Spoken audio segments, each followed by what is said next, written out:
Chapter 42. This bow, I can't draw it. The surrounding recruits looked at He Yan in a daze. Liang Jiaotou also raised his head in disbelief, almost thinking that he had misheard. What did he mean by, this bow, I can't draw it? And he said it so confidently, as if it was a matter of course. He had led so many soldiers, but this was the worst one he had ever led. He was so angry. What nonsense are you talking about?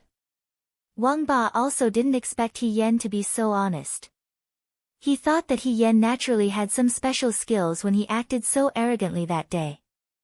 This result was simply unacceptable. Right now, I don't have enough strength in my hands to draw this bow. Why waste time? Give the crossbow to the brothers who need to practice. In a few days, when I have enough strength in my hands, I will be able to draw the bow. He Yan, the city guard institution is not a place for you to play. Liang Jiaotou's face also darkened. He thought that this young man was hard-working, willing to endure hardships, and determined to succeed. He didn't expect him to say his own incompetence so matter-of-factly. I don't think of it as a place for me to play. The young man's eyes were clear. After some thought, he made a concession. Then in one more day, I will be able to draw this bow tomorrow. How about it? Liang Jiaotou was so angry that his nose was crooked. He Yan. He actually bargained for him. Did he think the city guard institution was a market? Previously, he was very satisfied with He Yan's running while carrying weights. He was improving day by day, but the crossbow was not a simple matter. The strength in the hands was not something that could be trained overnight. Where did he get the confidence that he could draw the bow tomorrow? Liang Jiaotou began to regret not listening to Du Mao. He shouldn't have paid so much attention to He Yan. He shouldn't have made him a squad leader so that he wouldn't be angering himself. At his age, what would he do if something happened to him? He really didn't want to see He Yan's innocent face. Liang Jiaotou waved his hand at He Yan. Stop pulling. Go over there. Carry the sandbag and run. 5 laps. He Yan replied slowly, oh. He obediently walked to the side, picked up the sandbag, and went up the long road. He was obedient, but the feeling of punching cotton made Liang Jiaotou even more frustrated. He turned his head away and decided not to look at the young man who made him angry. He Yan ran slowly, and a person appeared beside him. It was Wang Ba. Brat, how dare you come to the barracks when you're so weak? Wang Ba laughed wildly. How dare you boast when you can't even draw a bow? Brother, He Yan said as he ran, you've been watching me all day. Are you really afraid of me? Afraid of you? Wang Ba was stunned. If you're not afraid of me, you don't have to follow me around all day, afraid that I'll steal your limelight. Who's afraid of you? Wang Ba wanted to curse out loud. What kind of person was this? He was invulnerable. He had his own way of saying it. You should know that private fights are prohibited in the army. He Yan made a shu gesture. If you're caught, you'll be punished with a rod. There are guards everywhere in the mountains. Even if you want to find trouble with me, now is not a good time. That was true. Wang Ba stared at him and said with a fake smile, if I want to find trouble with you, why do I have to do it in private? You can't even draw a bow. On the martial arts field, I can make you kneel down and beg for mercy. Oh. He Yan answered casually. Okay, then I'll see you on the martial arts field. Be there or be square. After that, she seemed to be in a hurry. Carrying the sandbag, she quickened her pace and ran away, leaving Wang Ba far behind. Wang Ba looked at her brisk figure and felt that it was extremely irritating. He cursed and turned to walk away. Today's crossbow training finally came to an end after the sun had set in the west. The recruits rushed over to find food and were eager to fill their stomachs. The instructors gathered together and ate dinner while talking about the anecdotes in their respective teams. If there were recruits with good aptitudes, they would show off to them. Liang Ping originally wanted to praise Wang Ba and Shi Tu, but when he thought of He Yan, he felt stifled. He was afraid that someone would mention him, so he just lowered his head and ate silently. He didn't expect that the more he feared, the more it would happen. Du Mao asked with concern, "Old Liang, how's He Yan and your team today?" Liang Ping didn't know what to say. The instructor next to him laughed and said, "Him. Ha, today, he gave up before he could even draw the bow. He said, I can't draw this bow." He imitated He Yan's calm tone, but with his expression, it seemed to be mocking. At that time, old Liang was so angry that his face turned green. He didn't even draw the bow. Du Mao was also very surprised. That's too ridiculous.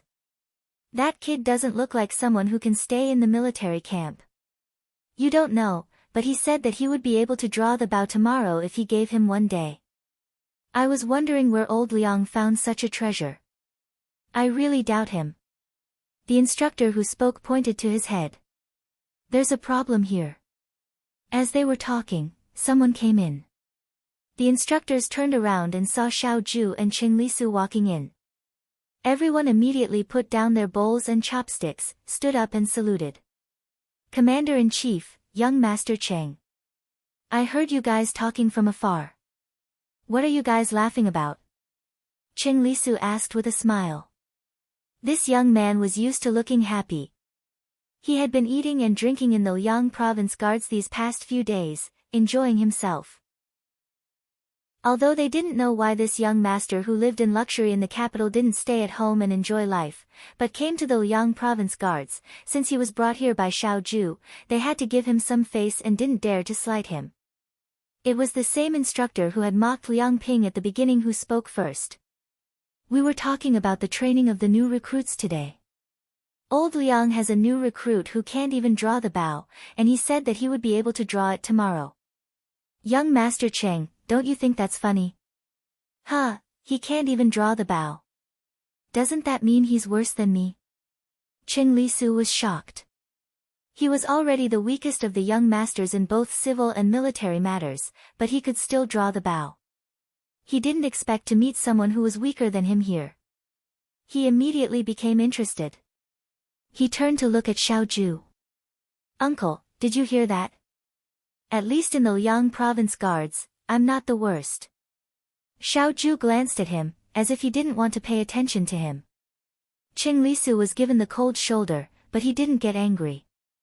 Instead, he turned to the instructors in high spirits and asked, "What's that warrior's name? We have such similar interests. I must meet him properly and become sworn brothers." Liang Ping, hey, old Liang, what's that new recruit's name again? The instructor who spoke tried hard to recall. He what? What did he do wrong? Why did the heavens treat him like this? He had embarrassed himself in front of the commander-in-chief. Liang Ping wanted to cry, but under everyone's gaze, he could only brace himself and say, He Yan. When the youth with the cold expression heard this, he suddenly raised his eyes. He Yan. Chapter 43. He Yan was sitting with Shi Tu and Xiao Mai. Hong Shan's worried face was about to drip water. He looked at He Yan and said, He, you can't even draw a bow now. What will you do in the future? Why don't we go talk to Liang Jiaodo and tell him that you'll be a team leader? Although it doesn't sound very glorious, you're lucky. Isn't that right, Xiao Mai? He nudged Xiao Mai with his elbow, hinting for Xiao Mai to say something. Xiao Mai stammered in agreement, that's right, He go. Even if you become a team leader, we'll still come to see you often. He Yan smiled and didn't say anything. Hong Shan was really worried when he saw this. After interacting with He Yan these days, he and this young man's temperament was unusually congenial. Compared to his brother, who was spoiled and sometimes gave him a headache, He Yan was much more sensible. His ideal brother should be like this. Unknowingly, he began to treat He Yan as his own younger brother. However, He Yan couldn't even draw a bow. When he went to the battlefield in the future, he would die. How could he watch his brother jump into the fire pit? Brother Shan, don't worry about me. I'll be able to draw a bow tomorrow. She comforted him. Do you think you're a spiritual speaker? You can't just say it and it'll come true. Hong Shan was flustered and exasperated. Why can't this child understand? Shi Tu, who had been silent all this time, was silent for a while. He asked, do you have any tricks? No. He Yen thought for a while. I've always been a person with poor aptitude. There are many things that I can't do. I have no choice but to try a few more times. Later, I found out that as long as I try a few more times, I can succeed. After saying this, He Yen sighed. It was rumored that General Fengyun was a natural star general, a genius bestowed by the heavens, but how could she be so miraculous? So much so that because she was a woman, her innate physical strength was weaker than a man's. In other words, her aptitude was not good. She had spent many years turning He Yen into a brave and invincible general on the battlefield, but after her rebirth, she was given such a weak body. Could this be the saying, when the heavens are about to bestow a great responsibility upon us, we must first exhaust our muscles and bones, and starve our bodies and skin? She didn't expect to be outstanding. She just wanted to be a strong man like Wang Ba when she was reincarnated. It would be much easier to do things than it is now. He Yen thought about it all the way until he went to bed at night. The recruits were tired during the day, so naturally they slept soundly at night. Their snores rose and fell. He Yen estimated the time. In the dead of the night, he climbed out of his bed. Xiao Mai turned over and mumbled something. He Yen paused for a while to make sure that Xiao Mai did not wake up. Then, he quietly left the room. After leaving the room, he went straight to the martial arts practice field. The martial arts practice field was empty at night. In the summer, there was a lot of night wind in the mountains. The night wind made the flags flutter. Under the moonlight, the green waves in the forest rose and fell, creating a stretch of moonlight. Most of the border areas were bitterly cold. The Liang province guards were already considered very good. She had never seen this kind of scenery when she was stationed at the border. It was mostly a desolate landscape. For a moment, her footsteps slowed down, as if she couldn't bear to break the tranquility of the night. Some of the crossbows during the day had already been put away. Only one or two that were not easy to move were left in place. The grass targets were swaying left and right. They hadn't been picked up in time. After the morning run tomorrow, there would be recruits who would clean this place up. He Yen walked to the row of grass targets. After searching for a long time, she felt around in the darkness and found an arrow that had fallen to the side. She took the arrow and walked back to the crossbow. She had to spend a lot more time doing things that others could do easily. However, she had no choice but to do it.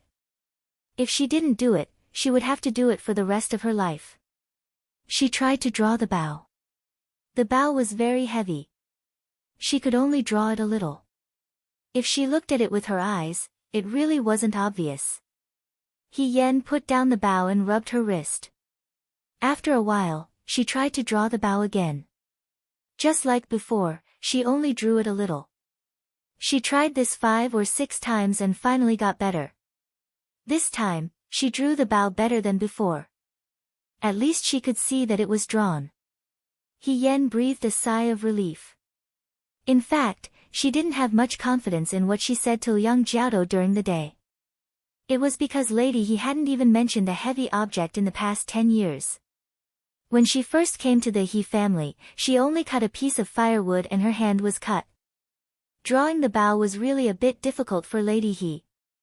However, the situation at the time forced her to say that. If she couldn't draw the bow tomorrow, then it would be a different matter.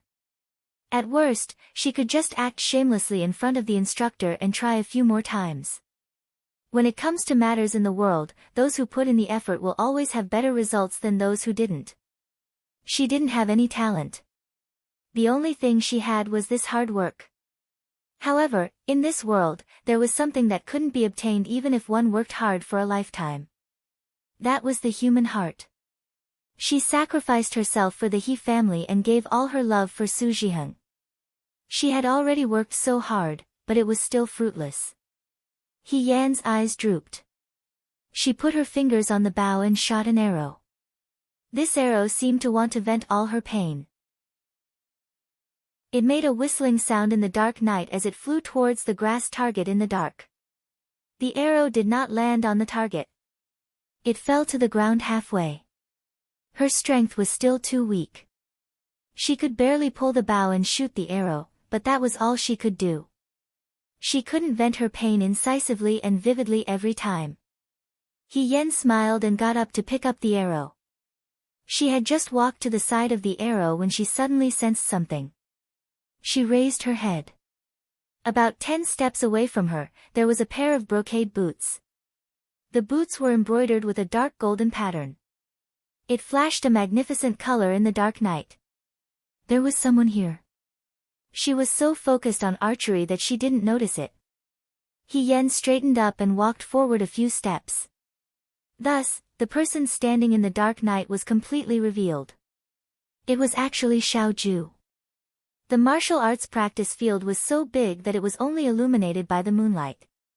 He stood behind the grass target and wore a black robe. He was hidden in the dark night and was used as a target by He Yan. The handsome young man looked at her indifferently. He didn't have any intention of explaining. He Yan felt a bit embarrassed for no reason. She composed herself and cleared her throat. She decided to gain the initiative by striking first. "You, what are you doing here?" "Watching you practice archery." It was clearly an indifferent tone, but He Yan could clearly hear a trace of indistinct mockery. "What's wrong with me practicing archery? What do you think after you've seen it?" He Yan asked. The handsome young man lowered his eyebrows. His long eyelashes were like butterfly wings under the moonlight. They gently fluttered. However, his tone was cold and had a bit of ridicule. "I'm very surprised that there is someone who works so hard and can't even withstand a single blow." He Yan was stunned. For a moment, time and space overlapped. The sound of the wind slowly faded away. The night sky was covered with stars. The figure of the young man in front of her gradually blurred and turned into the back of a young man, whose voice fell into her ears.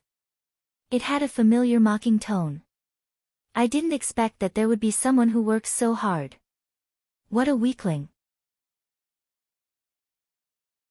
Chapter 44. He Yan had always thought that she was pretty good before she went to the Xianchang dojo. After entering the Xianchang dojo, He Yan suspected that she had taken another step forward on her path every day. Those who entered the Xianchang dojo were all children of noble families. Not only were they rich and powerful, but their families were also rich. Nouveau riches or families who relied on nobility to survive could not compare to them.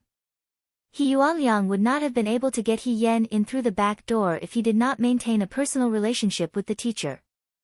On one hand, He Yan was very happy that she could enter the Xianchang dojo. On the other hand, she was filled with pain every day she spent in the Xianchang dojo. The reason was none other than the fact that compared to the children here, her results were a little too horrible to look at. The He family taught her to behave like a man outside, but she did not learn much about the inner workings. When she first arrived at the Xianchang dojo, she did not know anything and often made a fool of herself. Even the teacher could do nothing about it. If it was the liberal arts, she could read it a few more times, memorize it a few more times, and listen attentively during lectures. She could barely get into the middle class. However, when it came to the martial sciences, she failed miserably. He Yan had snuck to the back of the mountain to help the monks carry water to practice their hand strength since she was young. She thought that she could do it now. However, the first time she did the martial sciences assessment in the Xianchang dojo, she became the wonder of the Xianchang dojo. She did not pass any of the bow, saber, and stone tests. She fell off her horse when she galloped and missed when she shot arrows. Even the teacher shook his head and sighed. The youths around her pointed at her and laughed. Someone said, "Hirufei, are you a girl? Why don't you know anything? Do you usually learn embroidery at home?" He Yan stood up from the ground in a panic and patted the dust off her body. She thought to herself, no, if this goes on, my identity will be discovered. Before my identity is discovered, madam, he will take me back and I will have to stay at home again. It was better to study hard and practice hard. Only then could she safely stay in the Xianchang dojo. Therefore, He Yan began the path of studying hard and practicing hard. No one chiseled the wall to steal the light, no one danced when they heard the rooster, and there were also some who hung the beam and stabbed the buttocks. He Yan often scolded in his heart as he practiced. He practiced riding, archery, and saber. No matter how hard she tried, she could only struggle at the edge of the tail. Thus, those geniuses who didn't need to work hard and could easily take the lead were particularly eye-catching. Xiao Ju was one of them, and he hated her the most. This young man was born like Pan Lang, and his family background was so good that he was doted on. That was not all. He entered school on time every day, and was often late. Sometimes, he left early. Usually, he did not put in much effort, but he was always the first in all the arts and martial arts subjects. Even thunder could not shake him. He Yan was very confused. God had given him beauty and a noble status. Why did he have to give him wisdom? Can't he share some with me? God did not answer He Yan. She could only tearfully make up for her lack of talent. Gradually, He Yan's saber, horse, and bow began to show results. Although he could not compare to those young men who grew up with their fathers and brothers at home, he did not always get last place. Sometimes, he could even fight for third place from the bottom. He Yan felt satisfied. Hard work paid off. At the end of the Xianchang dojo, the martial arts subjects would divide the weapons. He Yan chose the sword among the sabers and swords. It was not for anything else, but because he felt that a sword was lighter than a saber, and it would not be so strenuous to wield. However, her swordsmanship was also a mess. The He family did not invite a martial arts teacher to teach her in the residence. He Yan did not have any foundation. Even the horse stance was crooked. The swordsmanship teacher of the Xianchang dojo did not have much hope for her. He only wanted her to look like this. Whether she could defend against the enemy was another matter. Which young master did not bring a few attendants with him when he went out? If there was really danger, the attendants could just go. He Yan felt that this was not right. Since she had chosen, she should practice the sword well. The students could only go home 2 days a month. The rest of the time, they lived in the Xianchang dojo. She sneaked out at night in the dark and ran to the courtyard of the dojo to practice her swordsmanship. The dojo was elegantly built. When the moonlight was good, the wind rustled the bamboo forest. A stretch of green meandered. There was the moon, the bamboo cypress, and the red carp in the pond swayed their tails. It was like heaven on earth, a fairyland in a painting. The master practiced her swordsmanship here, waiting for the world to change. She would appear when there was chaos. He Yan practiced quite happily, if her shoddy swordsmanship was ignored. She accidentally cut off a corner of her clothes, accidentally hit her head by the scabbard, accidentally tripped, accidentally, she heard a soft laugh. In the night, this soft laugh came inexplicably. He Yan got up nervously. Could it be that she saw a ghost? She saw a person sitting on the stone bench in the courtyard. She did not know when, but someone was sitting there. She was wearing a white robe and embroidered shoes. Her eyes were bright and beautiful. It was the proud child who was favored by the heavens, Xiao Ju. Xiao Ju lowered her head to look at her. She put her hands behind her back and wiped the stains on her clothes. She said with a calm face, "What are you doing here?" "Watching you practice your swordsmanship." The youth lazily replied. What is there to see?" She gathered her courage to answer. She never liked to talk to the youths in the Xianchang dojo. They did not like her and always bullied her. Xiao Ju looked at her for a while and suddenly stood up. She was caught off guard and the youth was already in front of her.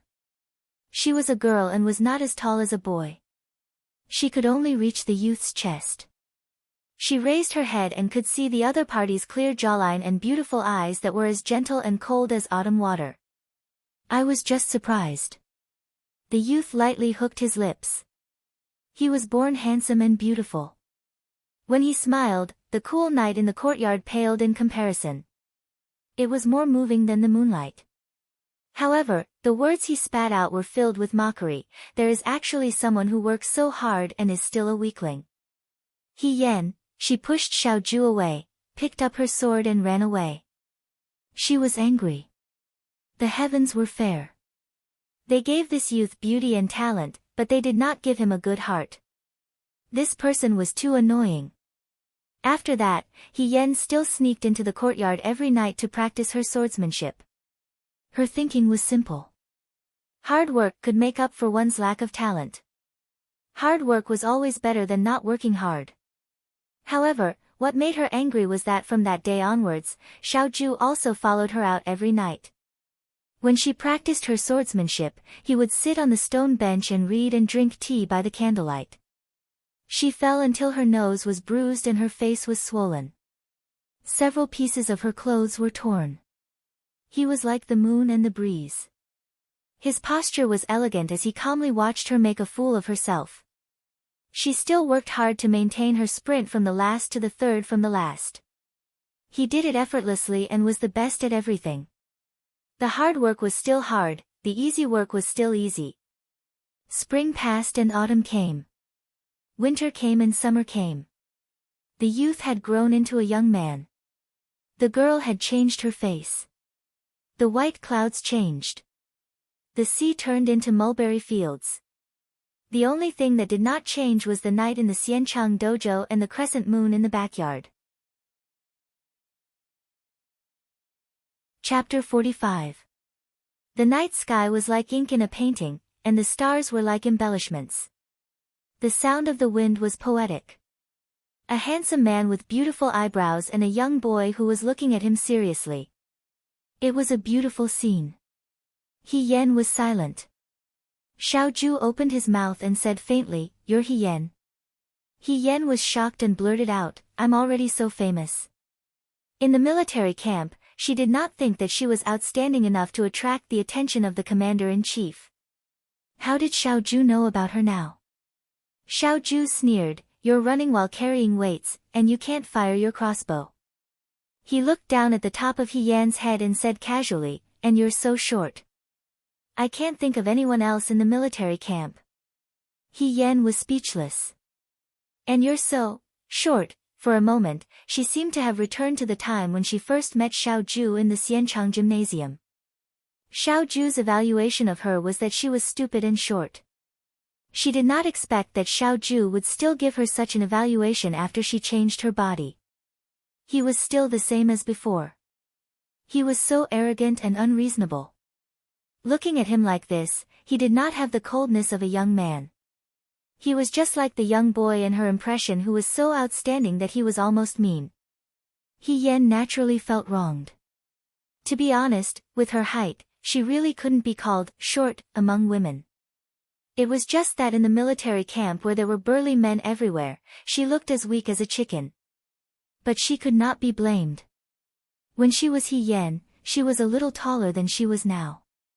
Moreover, He Rufei replaced her, so other people would not think that General Feihong was short.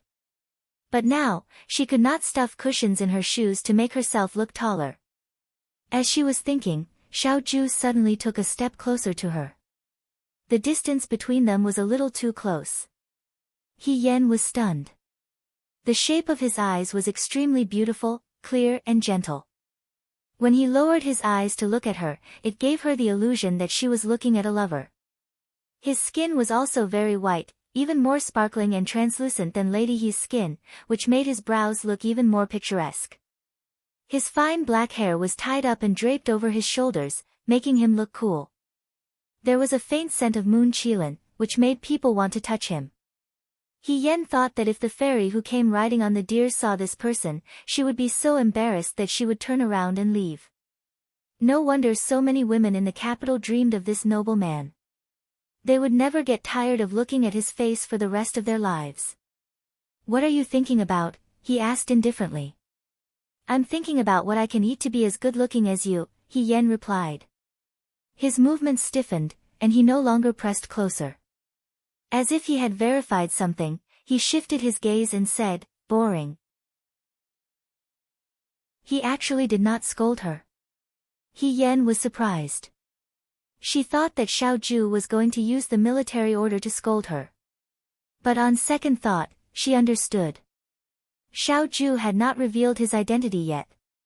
According to common sense, she should not know who he was. Therefore, she could only pretend that he was a stranger who accidentally bumped into her practicing ginger. What's so boring about this? He Yan blew the hair on his forehead and said carelessly, everyone loves beauty. Xiao Ju paused and stared at him. That stare was as if he was looking at a dead man. He Yan stared back at her without fear. He had never seen someone as reckless as her. Xiao Ju was also startled for a moment. Then she sneered and turned around to leave, leaving He Yan alone in the martial arts arena. He Yan realized something. Xiao Ju's temperament was colder than before, but it was also better than before. In the past, when she angered him, he could mock her without repeating himself. But now, he only glanced at her and did not want to talk to her. In the past, she did not dare to provoke Xiao Ju. But now, this noble second son of a Xiao family did not bother to argue with others like he did when he was young. Did this mean that she could easily anger Xiao Ju to death and take revenge on him for hurting her in the past? The heavens were still fair. She thought, what goes around comes around. Today, it's my turn. Very good. After Xiao Ju left, He Yan pulled the crossbow for another hour. When his hands were sore, he went back to sleep. The next morning, he woke up slightly later. Xiao Mai pushed him and said, He Gu, wake up. He Yan opened his eyes. The bodies of different people were indeed different. When she was young, no matter how late she secretly practiced her swordsmanship, she could still listen to her teacher's lectures the next day. But now, she only stayed up for one night. It was not very late, but she felt uncomfortable all over. Could it be that she really had a hard life in her previous life? He Yan reflected on himself. Although he reflected on himself, he still had to do what he needed to do. Today, they carried sandbags and ran. After running, everyone consciously followed the recruits to the back of the training field to prepare for yesterday's archery. The crossbows had already been put up. During the day, it was not as cool as it was at night. The sunlight was so bright that it was dazzling. Liang Jiaodo stood beside the crossbows. The recruits went to test the bows one by one. Compared to yesterday, the recruits weren't as excited. Their technique was also much more stable. Fewer of them shot at random places. At the very least, they were shooting at the target without a mistake. Hong Shan also went to shoot. His shooting was better than yesterday. Shi Tu still won Liang Jiaodo's praise. Although Xiao Mai's hand strength was small, it was not too bad. Moreover, because of her brother Shi Tu's guidance, her improvement was obvious. He Yan saw Wang Ba again. Wang Ba walked forward unhurriedly. Before he pulled the bow, he deliberately gave He Yan a contemptuous look. He Yan responded with a smile. This smile seemed to have angered him. His face immediately darkened. Without thinking, he pulled the bow and shot an arrow. With a whoosh, the arrow pierced through the air and went straight through the grass target. It was almost the same as yesterday. The grass target was brought forward and fell down. The surrounding recruits immediately applauded and cheered. Here, people always worshipped the strong. Wang Ba put down his bow and walked in front of He Yan. He said in an overbearing manner, "It's your turn." He deliberately raised his voice so that everyone around could hear him. Yesterday, you couldn't pull the bow. In front of everyone, you said that you can pull the bow today. Brother He Yan, today, let us see how you pull the bow. What do you think? For a moment, everyone's eyes were on He Yan. He Yan's name had spread throughout the entire military camp because of yesterday's incident. Everyone knew that Liang Jiaodo had a recruit who could not even pull the bow, but still dared to boast shamelessly. Now that they saw the real person, they all looked at He Yan and waited for a good show. He go. Xiao Mai timidly tugged at the corner of her clothes. He Yan smiled at her and slowly walked forward. She faced Wang Ba's malicious smile. Her expression was magnanimous, and her tone was modest. Brother, it must be hard for you to remember my words so clearly. Since you want to see so much, I'll let you see, she said lightly. Chapter 46. Everyone stared at He Yan's movements. The young man walked to the crossbow. Compared to his thin and small body, the crossbow did not match him at all. She picked up the crossbow, took out an arrow from the quiver, and put her finger on it. Wang Ba looked at her with disdain and said, "Put in more effort. Don't be like yesterday, putting on airs for a long time only to say that you can't pull it open." He Yan did not seem to hear his words. On the other hand, Hung Shan was a little nervous and secretly worried for He Yan. The recruits in the army admired the strong. He Yan was not a girl, so they would not have any pity for him. They would only think that he was weak. Weak people were not worthy of sympathy. If he was a braggart, people would look down on him even more. He Yan had said yesterday that if he could not do it today, not only would the instructors secretly despise him, but other people in the barracks would also be ashamed to be associated with him and would not be friendly to him in the future. He gave up yesterday without even pulling it open. Could it be that he could pull it open today? The young man's gaze was fixed on the target. From this direction, his hands were very steady. His sunken eyes were like a hunting beast, quietly waiting for the moment to jump. The bow was pulled open. Bit by bit, it was not easy, but slowly, without any tremors, it was pulled open slowly. It was different from yesterday. It could be seen that the bow was slowly being pulled open. "It's moving." Xiao Mai excitedly tugged at Shirtu's clothes. "Big brother," He Go pulled the bow open. He knew that He Yan could do what he said. He did not know how many times he had said it. The crowd whispered. Wang Ba did not expect this to happen. He was stunned at first, but then he immediately felt angry as if he had been slapped in the face. He gritted his teeth and stood still, wanting to see what kind of exquisite archery He Yan could show. Liang Jiaodo, who originally did not have much hope, was also attracted by He Yan's movements. This kid was good. Yesterday, he had said that he could draw the bow today, and today, he really did. How did he do it in a day? Could it be that he had been pretending to be a pig to eat a tiger yesterday, saying that he didn't even know how to do it, just so that he could be in the limelight now? While everyone was talking, the bow was already half drawn. He Yan stopped and did not continue to pull the string.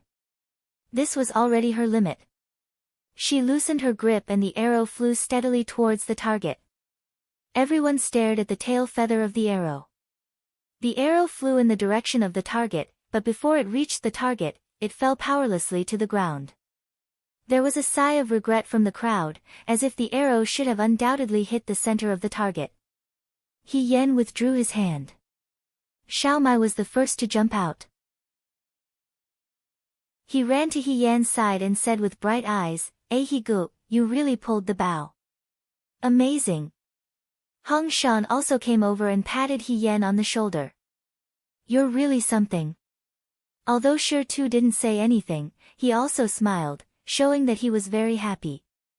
Liang Jiaodo also gave He Yan a look of affirmation. When the surrounding recruits saw this, they gradually started to talk about it. He really pulled the string. Looks like he wasn't bragging.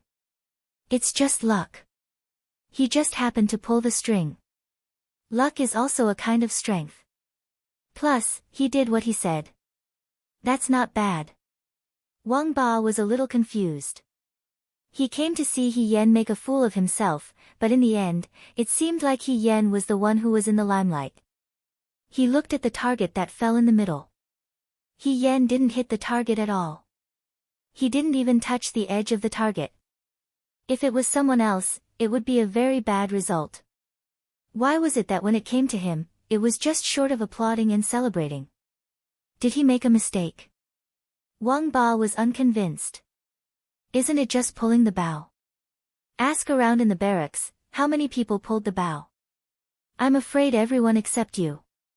What's so great about that? Me? He Yen pointed at himself and laughed. But I'm the exception. I couldn't pull the bow a day ago, but I pulled it a day later. That's called great.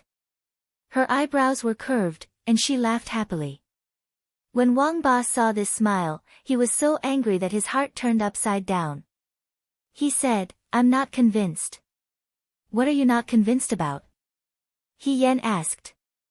Wang Ba was a person who bullied the weak and feared the strong. He admired the strong and despised the weak. People like He Yen who was weak were born to dislike him. In addition, he had a grudge with He Yen in the past. If he didn't find trouble for He Yen, he wouldn't be happy. How can someone like you be a recruit and train with us? Wang Ba turned to Liang Jiaodo. Liang Jiaodo, I'm not convinced.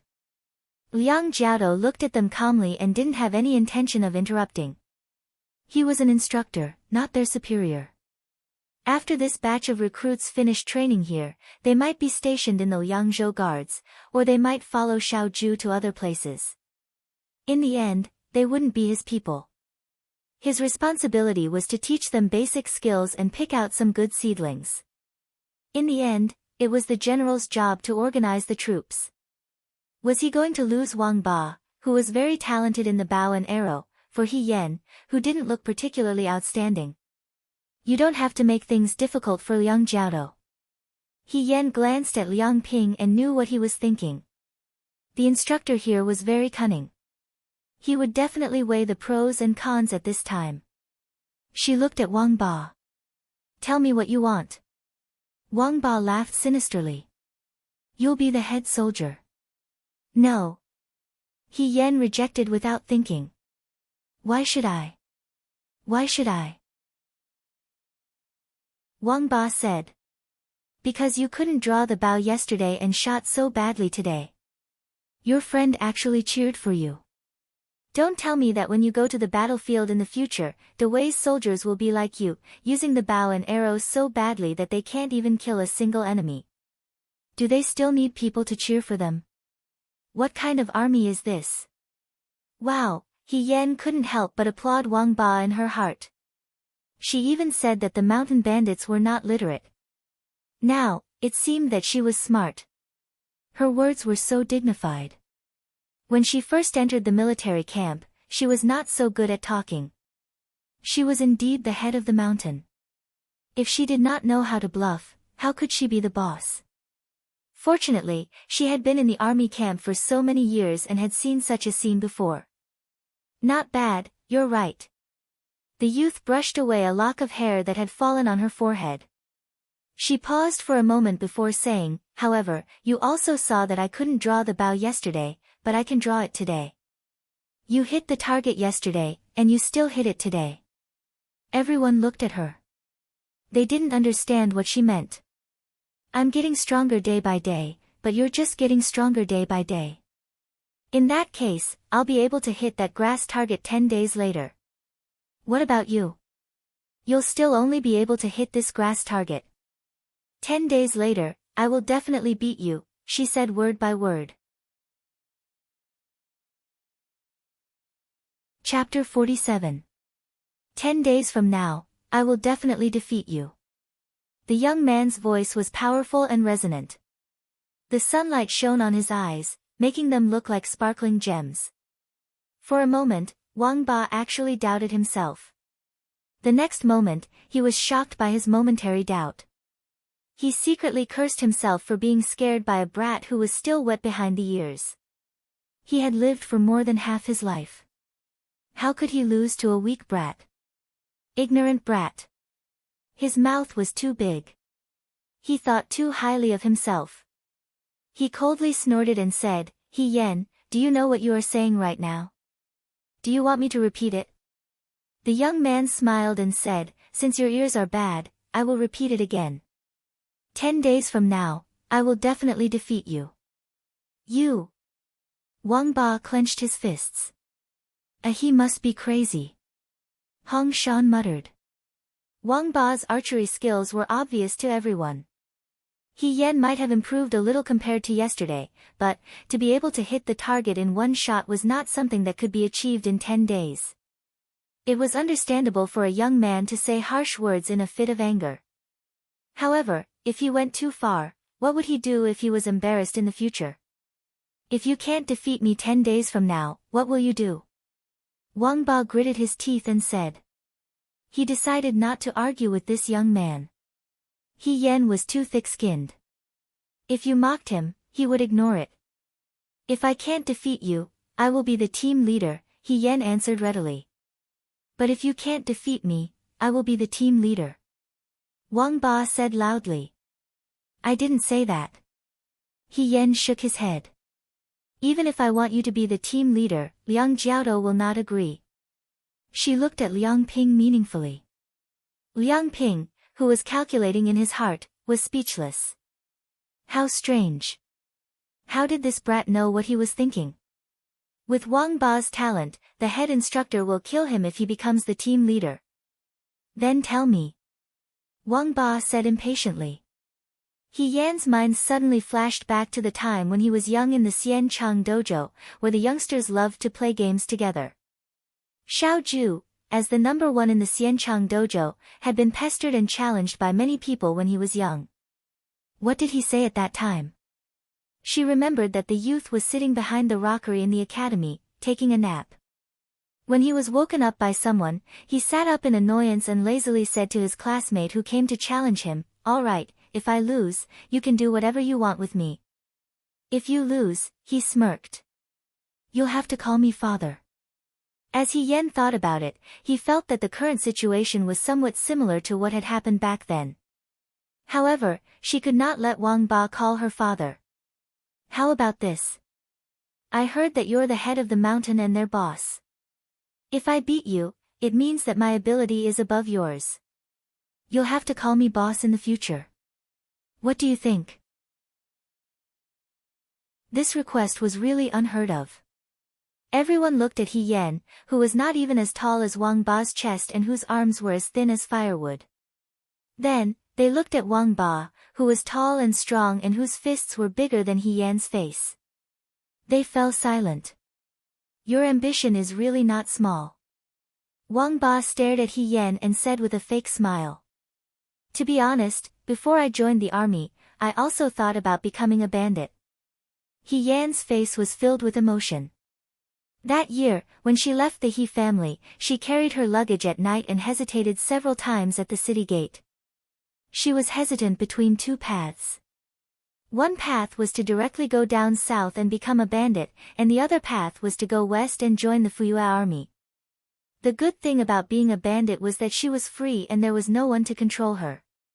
The bad thing was that if the harvest was not good and no one passed by, she would not know her next meal and would starve. Also, the government would come out to suppress the bandits. She would often hide here and there, which was not very dignified. Although joining the army was a bit more difficult, it was still food provided by the government, so it would be dignified. However, neither of these two paths accepted women, so she had to disguise herself. Fortunately, she was good at pretending to be a young master since she was young, so she was able to rise step by step. Now that she thought about it, she really sighed.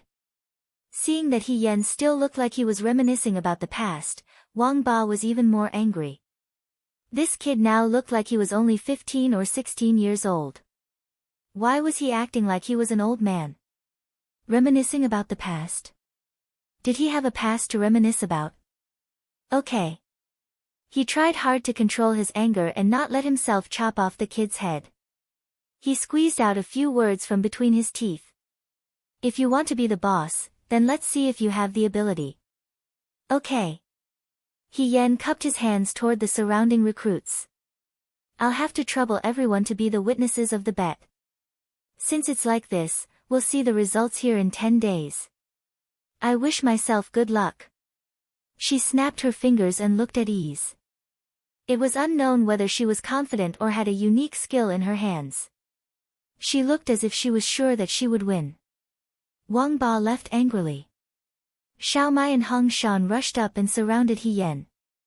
The people who were watching the show gradually dispersed. Occasionally, there were a few people who looked at He Yan with complicated expressions of admiration and sympathy. They probably all thought that He Yan would definitely be the head soldier. Liang Ping glanced at He Yan, shook his head, and left with his hands behind his back. As he walked, he sighed. Young people were so impulsive and didn't consider the consequences of their actions. However, why did he feel a little excited as he thought about it? In less than half a day, the entire Liang province guard knew about the bet between He Yan and Wang Ba. Some people in the barracks secretly started gambling. They didn't have much money and were desperately poor, so they used the biscuits in the kitchen as wagers. Those who bet that Wang Ba would lose had a payout of 1 to 10. Those who bet that He Yan would lose had a payout of 2 to 1. In the past few days, the number of people eating biscuits had decreased significantly. They were training all day long. It was not easy to find entertainment. In the room, Qing Lisu walked in. He had changed into a brand new yellow robe. A red koi fish was embroidered on the corner of the robe. It was very lifelike, pitiful, and cute. As soon as he walked in, he shouted at the youth sitting at the table, "Uncle, do you know that the entire barracks is talking about the crossbow bet in 10 days? Xiao Ju's gaze didn't leave the page of his book. He said, "I know." The entire barracks knew about it. A weak kid who wanted to be the boss of a mountain bandit, and an expert archer who wanted to be the head soldier. They were really a pair of oddballs. Now there's even a gambling house. I'm going to bet. Are you going? Qing Lisu squeezed in front of Xiao Ju and asked him excitedly. Qing Lisu. Xiao Ju put down the book in his hand and looked at him calmly. You're gambling in the barracks? His tone was calm, but Qing Lisu shuddered. He quickly raised his hands. No, it's not me. It's someone else's. It's not like I'm gambling. At most, I'll bet a few biscuits to pass the time and have some fun. Uncle, I'm still a child. It's normal to hit a peach and shoot a willow. Xiao Ju snorted. You're losing your ambition. I don't have ambition. How can I lose my ambition? Qing Lisu replied confidently. Xiao Ju did not know how to respond. Uncle, if you're not going, I'll go bet myself. I don't want to eat biscuits. I'll bet with my jerky. It won't be silver. He said happily and was about to leave. Who are you betting on? He had just reached the door when he heard Xiao Ju's voice. Xiao Ju had never been interested in these things. Qing Lisu was surprised for a moment, but still answered obediently. Of course it's Wang Ba. That brother He Yan, isn't he just like me? Xiao Ju frowned. I advise you to change your bet. Don't look down on an idiot who works hard. The young man lowered his eyes, as if he was recalling another figure. His limpid eyes rippled as he continued, the last idiot I've seen is now a third-grade marshal general. Chapter 48. Since the first day He Yan made the bet with Wang Ba, the people in the barracks also started to bet in private. Some people who were not present to see He Yan draw the bow even came to see how He Yan looked like before going to bed at night. He Yan remembered that the last time he attracted so much attention was when he won a battle as General Feihong and was rewarded by the imperial court. Although the situation was different now, he was still famous.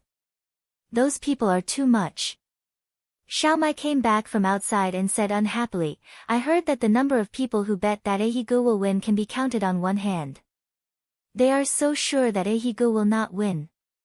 This is the normal choice of a normal person. Hong Shan facepalmed. Thanks to He Yan's good fortune, these days, the recruits could do nothing but train and endure hardships. Once this matter came out, there was a lot of fun. Everywhere was brimming with cheers and laughter, as if they had come to the city square of the capital. Big Brother and I also went to join in the fun to boost Ahigu's morale. We bet that Ahigu will win.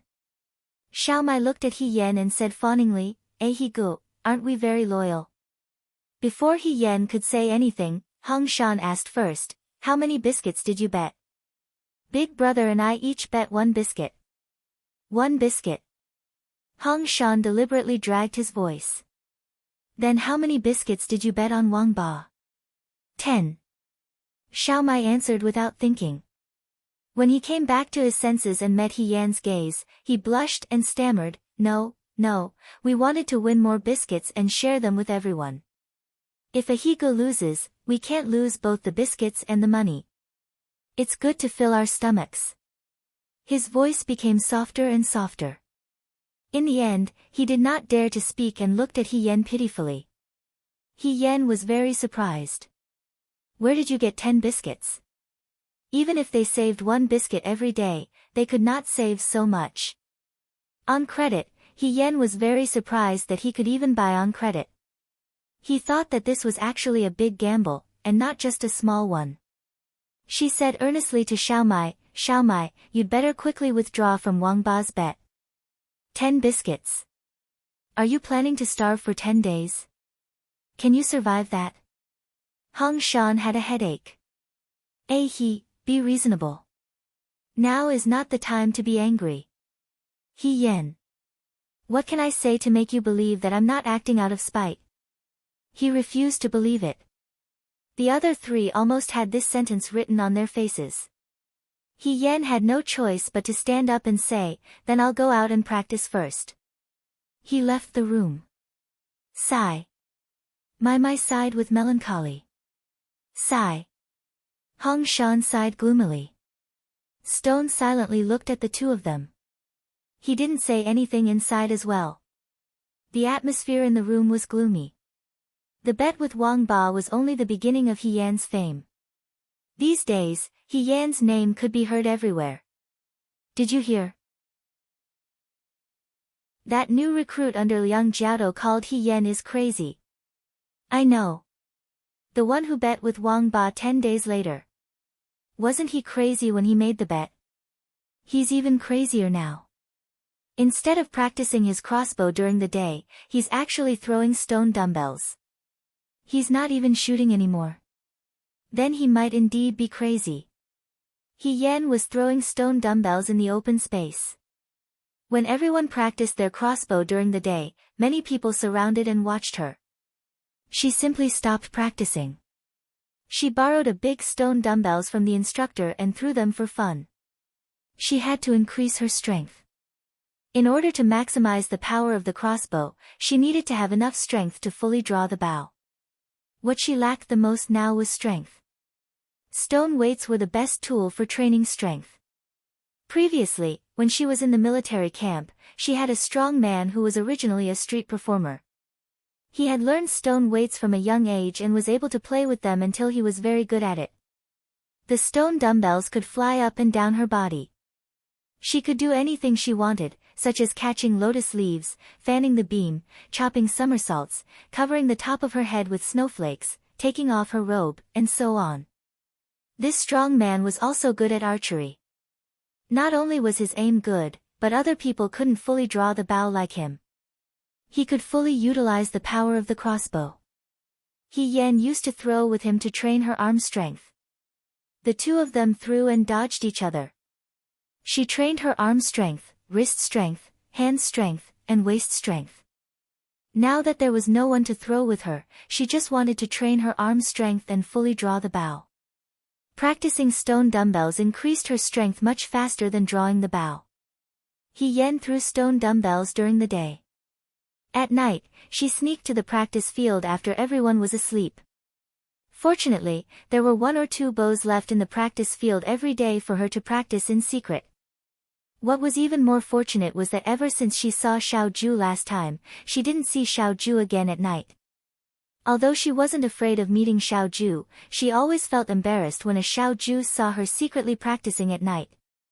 It made her feel like she was back in her youth. She saw her clumsy self working hard every night to make it to the 3rd from the bottom. She couldn't bear to look back. This was probably the humiliation of being looked down upon by God's favored children. Originally, she had already gotten rid of this feeling of humiliation. Who would have thought that the heavens would come again, and by a freak combination of factors, she would feel this kind of humiliation again? What did she do to deserve God's favor?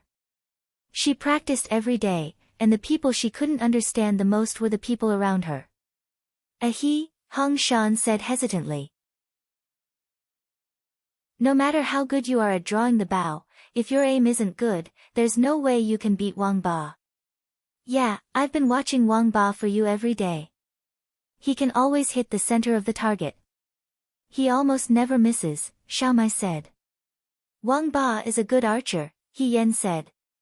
He should be good at using the bow to hurt people. It seems like he's even more skilled than Shi Tu. Shi Tu nodded. He agreed. Then He Gu, why don't you practice archery every day? Xiao Mai was even more puzzled. You should at least practice archery a few times. What if the arrow flies into the forest? No need, He Yan said. Xiao Mai stared at him with wide eyes. Could it be that He Yan had some secret magic weapon? He Yan smiled. She didn't have any secret magic weapon. She was just practicing archery during other people's sleep. She would draw the bow and shoot every day under the moonlight. The bow was getting more and more full, and it was very effective.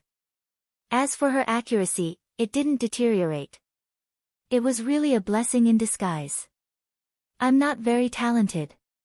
She thought seriously for a while and said seriously, but I'm very lucky. You have to believe that even if I don't practice archery, as long as I can draw the bow fully, the arrow will fly to the target as if it has eyes. Everyone looked at He Yan, who was smiling, and the same thought flashed through their minds. He Yan was really crazy. Chapter 49. 10 days passed in the blink of an eye. The entire Liangzhou guards were looking forward to this lively bet. Most of them bet that Wang Ba would win, while a small number of them stood on He Yan's side. Occasionally, when they passed by, they would hear people who supported He Yan arguing with the other side. What's wrong with He Yan?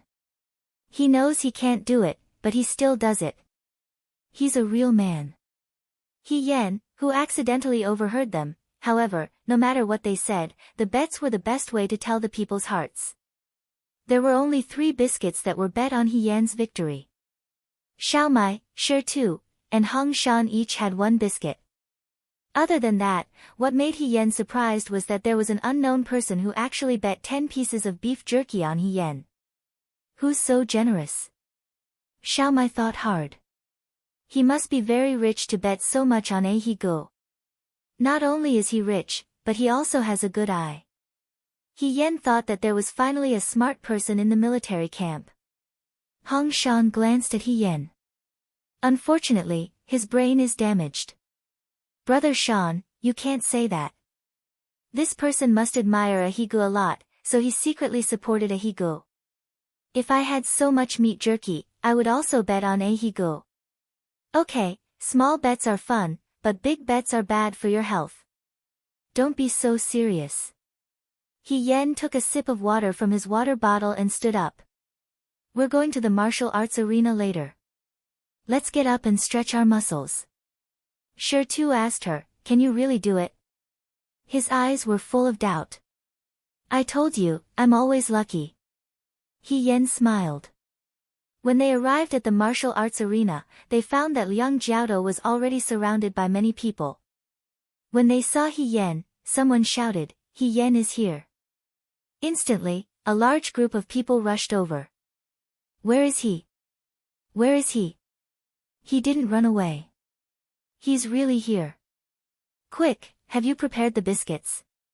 He Yan, this kind of treatment like being the moon surrounded by a myriad of stars really made people feel a little unaccustomed. Liang Jiaodo looked on coldly. Gambling was strictly forbidden in the military camp, but because they were using biscuits and under such circumstances, the head instructor had no intention of stopping them. Liang Jiaodo didn't say anything. Moreover, he was also hot-blooded and wanted to see what the outcome would be. After all, humans were more or less addicted to gambling. He Yan walked over and saw a young man dressed in yellow licorice standing beside Liang Ping. This young man had red lips and white teeth. He was in high spirits and looked very familiar. He Yan felt that he had seen him somewhere before, so he looked at him. The young man saw her looking over and revealed a big smile. He walked over and said enthusiastically, "So you are He Yan. Was he here to see her too?" However, looking at the young man's clothes, he didn't look like a new recruit in the military camp, nor did he look like an instructor. He looked no different from the son of a noble family in the capital. "I've heard about you a long time ago. I admire you. I want to become sworn brothers with you. From now on, we will be brothers." "How about that?" he said. He Yan was confused. This person wanted to become sworn brothers with her. She didn't even know his name or surname. At this time, Liang Jiaodo walked up and smiled at the young man in yellow. "Young Master Cheng, the commander-in-chief wants you to stay away from the crossbow." Xiaoju. He Yan suddenly remembered where she had seen this young man before. She and He Yunsheng were in the military camp and secretly taught young Master Zhao a lesson. This caused young Master Zhao to vent his anger on his beloved horse and wanted to kill it on the street. However, he was stopped by Xiaoju. At that time, the person who was with Xiaoju was this delicate young master. He actually followed Xiaoju to the Liangzhou garrison. "Uncle is too suspicious. It doesn't matter. The crossbow won't hit me." The young man muttered a few words and obediently retreated a little. "Uncle?" He Yan was even more surprised. This young man was Xiaoju's nephew. However, Xiaoju's family only had 2 young masters and no other daughters. What kind of complicated relationship was this? Before He Yan could think clearly, he heard a familiar voice. "You're here." It was Wang Ba. He was also fully prepared today. He had already taken off his red robe and was only wearing a red robe. He was bare-chested and there was a long red belt tied around his forehead. He looked as if he was going to fight in the arena. His voice was also very loud. He heard that the brothers in the tent had given him all the food last night so that he could use all his energy today. He walked to the crossbow and stood next to He Yan. He looked at He Yan provocatively. 10 days have passed. Now is the time for you to fulfill your promise. I remember. You didn't have to say it so loudly. He Yan picked at his ear. You first. Wang Ba snorted and moved closer to He Yan. He said in a low voice, "Is it too late for you to beg for mercy now?" "That's exactly what I wanted to say to you." He Yan replied neither quickly nor slowly. "I think you're looking for death." Wang Ba sneered. He strode forward and said, "He Yan doesn't dare to go first. Then I'll go first." Sounds of discussion rose around them. He Yan shrugged and stood to the side. Hong Shan asked him in a low voice, are you nervous?" "I'm not nervous." He Yan was somewhat helpless. He patted Hong Shan's nervous face. "So you don't have to be nervous even more. I'm afraid that he'll perform too well." In fact, Wang Ba performed very well every day. There was no such thing as too well. He stepped forward, put the crossbow, and held the arrow with his fingers. Because of the bet with He Yan, Wang Ba practiced more diligently every day. He Yan could feel that his strength had improved compared to 10 days ago, and his archery was also more stable than before. The arrow was aimed at the grass target. At this time, the sun was covered by clouds, and a temporary coolness shone down. Wang Ba took a deep breath and suddenly released his fingers. Everyone looked over. The arrow steadily hit the bullseye, and the target fell down. It was very stable. It was the same result as Wang Ba's daily archery practice these days. It was not easy to maintain such archery skills. Liang Ping's eyes flashed with a trace of satisfaction. No matter what the result was today, Wang Ba was an excellent seedling. Such a person would be valued even if he was under the command of other instructors. Wang Ba clapped his hands, put the crossbow back, and walked to He Yan's side. He showed a proud smile and asked, "How is it?" "It's your turn now." He Yan smiled but did not say anything. He turned and walked forward. I'm coming, I'm coming." Cheng Li Su excitedly craned his neck and whispered to himself, "Brother He Yan, I threw 10 pieces of jerky into your body. Although it's not much, it's a token of my sincerity. Don't disappoint me." He Yan did not know that he was still burdened by Cheng Li Su's 10 pieces of jerky. From the moment she walked to the crossbow, the surrounding discussion stopped. Everyone's eyes fell on her. Was this brat spouting such arrogant words? Or did he have a unique skill? But there were too few things in the world that could be called miracles. Except for a small number of people who hoped for a miracle, most people were just here to watch a joke. He Yan picked up the bow. Chapter 50. The bow and arrow were still the same bow and arrow from 10 days ago, and the person shooting the arrow was still the same person from 10 days ago. However, the atmosphere was different. The smile on the young man's face disappeared. He placed his finger on the arrow and looked straight at the center of the grass target. The clouds just now dispersed, and the scorching sun shone on his face. It was unusually hot in summer, and a drop of sweat slowly rolled down his forehead. The drop of sweat was crystal clear and was about to roll into his eyes. It made people's hearts tighten for no reason, and they wanted to reach out and wipe the drop of sweat away. However, the young man did not move at all, as if he was a piece of sure too. He did not feel anything and did not notice the drop of sweat. His gaze did not waver at all. The bow was slowly pulled open, a part of it, half of it, until it was fully pulled. Everyone's hearts followed suit. Just as they were about to suspect that the bow was going to break in the next moment, the young man stopped what he was doing. He was caught off guard and let go of the arrow in his hand. The arrow was like a meteor that cut through the night sky. Only a gust of wind could be felt, and it aggressively rushed towards the target. With a bang sound, the target fell down. And this time, the target was brought further away, making it impossible for people to see the arrow on it clearly. She shot the target down just like Wang Ba. Someone exclaimed. 11 days ago, He Yan stood here and could not even pull the bow open. 10 days ago, He Yan could only pull the bow open a small part. Now, she was here, and the bow was fully drawn, and the target fell to the ground. Her strength had improved greatly in these 10 days. But He Yan was not a child prodigy. How could things like strength grow with the wind? He Gu is amazing. Xiao Mai shouted, laughing and jumping. He Gu won. What won? A recruit who bet on Wang Ba's victory felt sorry for his biscuit and said unconvinced, he only hit the target, but it doesn't mean that he hit the center of the target. If he didn't hit the target, he still won.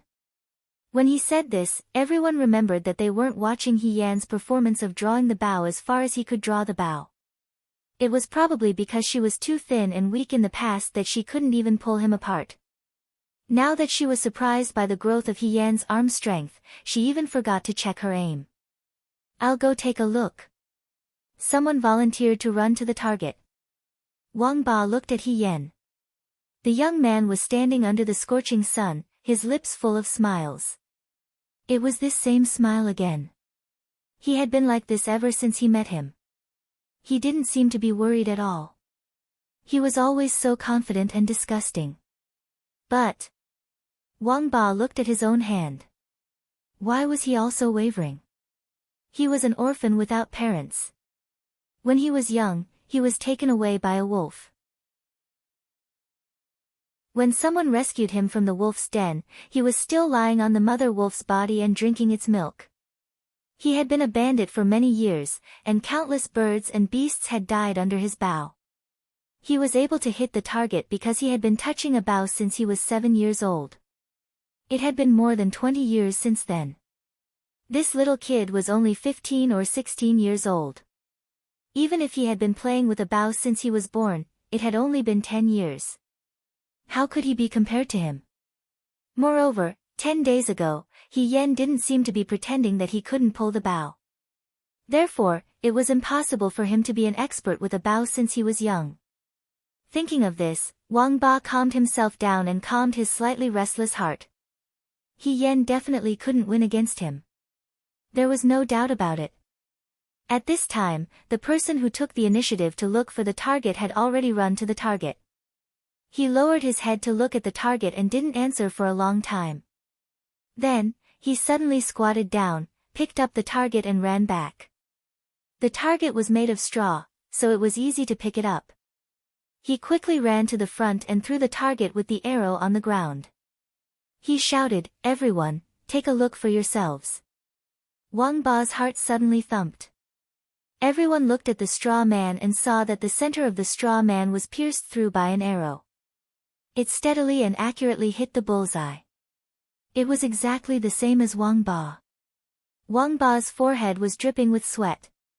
The shocked discussions of the surrounding people seemed to gradually fade away. He saw Liang Ping staring at He Yen in surprise. The young master in brocade clothes beside Liang Ping was also full of joy. He Yen stood beside his friend. He didn't look very surprised. He just smiled faintly, as if he had already expected this. "You," He Yen smiled and said, "you let me win. You didn't win against me." Wang Ba stared at him. "You and I have the same result. How can you say you won against me? At most it will be a draw." Both of them had shot down the grass targets, and both of them had hit the grass targets right in the middle. It was indeed very difficult to determine a winner.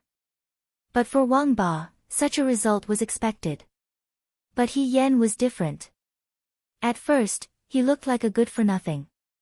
Now that he could do this, it was impressive. After He Yen heard Wang Ba's words, he didn't become flustered and exasperated. He didn't even argue with Wang Ba. Instead, he nodded and said, "I think so too." Wang Ba heaved a sigh of relief. Admitting a draw was also very good. At least he didn't lose. Those recruits also wiped the sweat from their foreheads. Who would have thought that He Yen would hit the target in the end? If it wasn't a draw, they would have lost their biscuits in vain. A draw was good. A draw was just right. No one lost or won. They could just treat it as watching a new exciting show. The next moment, everyone's rejoicing was broken by He Yan's words. She said, "But I made a bet with you that day. Today, I will definitely win against you. Now that the winner hasn't been determined, naturally, we will compete until I win." He Yen. Wang Ba gritted his teeth. What did this mean? Was he so sure that he would win? Just now, he was just lucky. What was this brat saying? What did he want to do? Liang Ping also stared at He Yen in surprise. In the crossbow competition, you can casually propose a competition. "I will accompany you to the end until I win. How about it?" she asked with a smile. "You think too highly of yourself." Wang Ba coldly stared at her. "I don't think highly of myself. I just believe in my luck." She carelessly blew the strands of hair on her forehead. "You have to know that luck favors those who are prepared." And she was always prepared. "This is what you said. In the crossbow competition, we can casually compete?" Wang Ba slowly asked. "Absolutely." "Okay." The knife-scarred man nodded. Suddenly, he lifted the huge crossbow from the stage and carried it on his back. He took 2 steps forward and said with his back facing her, "What's the point of shooting a dead grass target? On the battlefield, the enemy won't stand still for you to shoot. If you really want to shoot an arrow, shoot living things. Birds and beasts are just perfect for practicing the sound." He actually wanted to use living things as prey. Everyone was stunned. Shooting living things was much more difficult than shooting a target. In ancient times, there was a saying that one could shoot a willow leaf from 100 paces away. However, that saying was not as agile as a living thing. You can't fall into his trap. Don't agree to it. Hong Shan anxiously signaled He Yan with his eyes. He Yan looked at Wang Ba. A trace of appreciation flashed through his eyes. She nodded and said in a straightforward voice. Okay. Chapter 51. He said yes. Liang Ping, who had been silent all this time, looked at He Yan in a different light. With his previous experience, he knew that this young man was not bluffing. Since he agreed, it should not be bad. Can he shoot living things? If you want to shoot wild animals, you have to go into the forest, Wang Ba said. The forest was on Mount Baiyue. He looked at Liang Ping. Liang Ping stopped thinking and shook his head. No. Wang Ba and He Yan were both new recruits. They had never been to Mount Baiyue and were not familiar with the roads. It would take some time for the new recruits to enter the mountain. They could not do it now. He said, let's use the birds as targets. Birds. The new recruits were shocked again. If wild animals were harder to shoot than grass targets, then birds were definitely harder to shoot than wild animals. Humans were on the ground while birds were in the sky. The natural distance was different. Moreover, shooting arrows from the ground to the sky required better eyesight and arm strength. Wang Ba laughed loudly. Okay. He Yan also smiled. No problem. Both of them agreed casually, but the new recruits, who had just calmed down, became excited again. It seemed that Wang Ba often went up the mountain to shoot birds and wolves. What about He Yan? Xiao Mai quietly pulled Shirtu's clothes. Big brother, do you think a He Gu can win? I don't know, Shirtu answered. Xiao Mai looked at her big brother in surprise. Shirtu did not deny it immediately. Did this mean that He Yan could really hit the target? You guys go get the bow, Liang Ping said. He called another new recruit for something. The new recruit listened to Liang Jiaodo's instructions and turned to find a gong on the shelf in the martial arts field. He took the gong and ran into the forest not far away. A moment later, a dong sound was heard as he fiercely hit the copper gong inside. A burst of flapping sound was heard, startling countless wild birds. White Moon Mountain was densely covered with forests and wild birds. He Yan had seen the white-bellied blue swallow and green pearl sparrow last time. The wild birds quickly flew into the sky.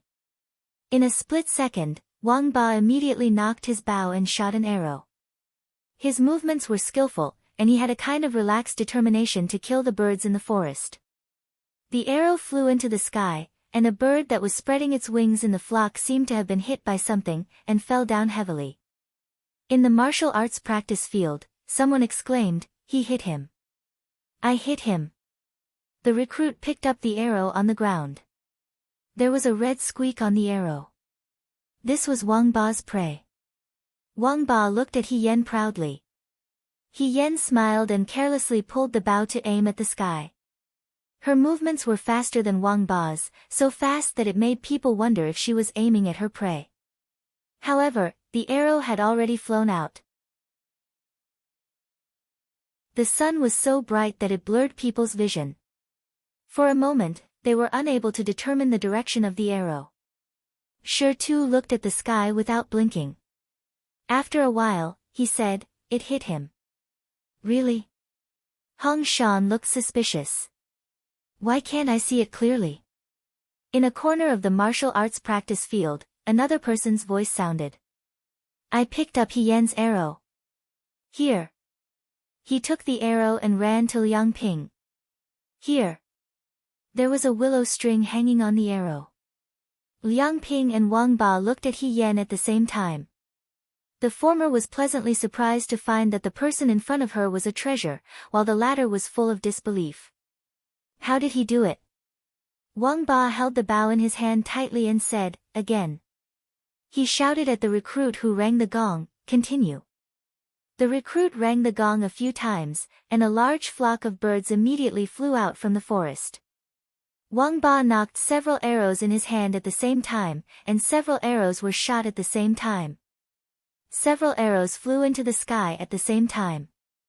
It was hard to tell if they had hit their target or not.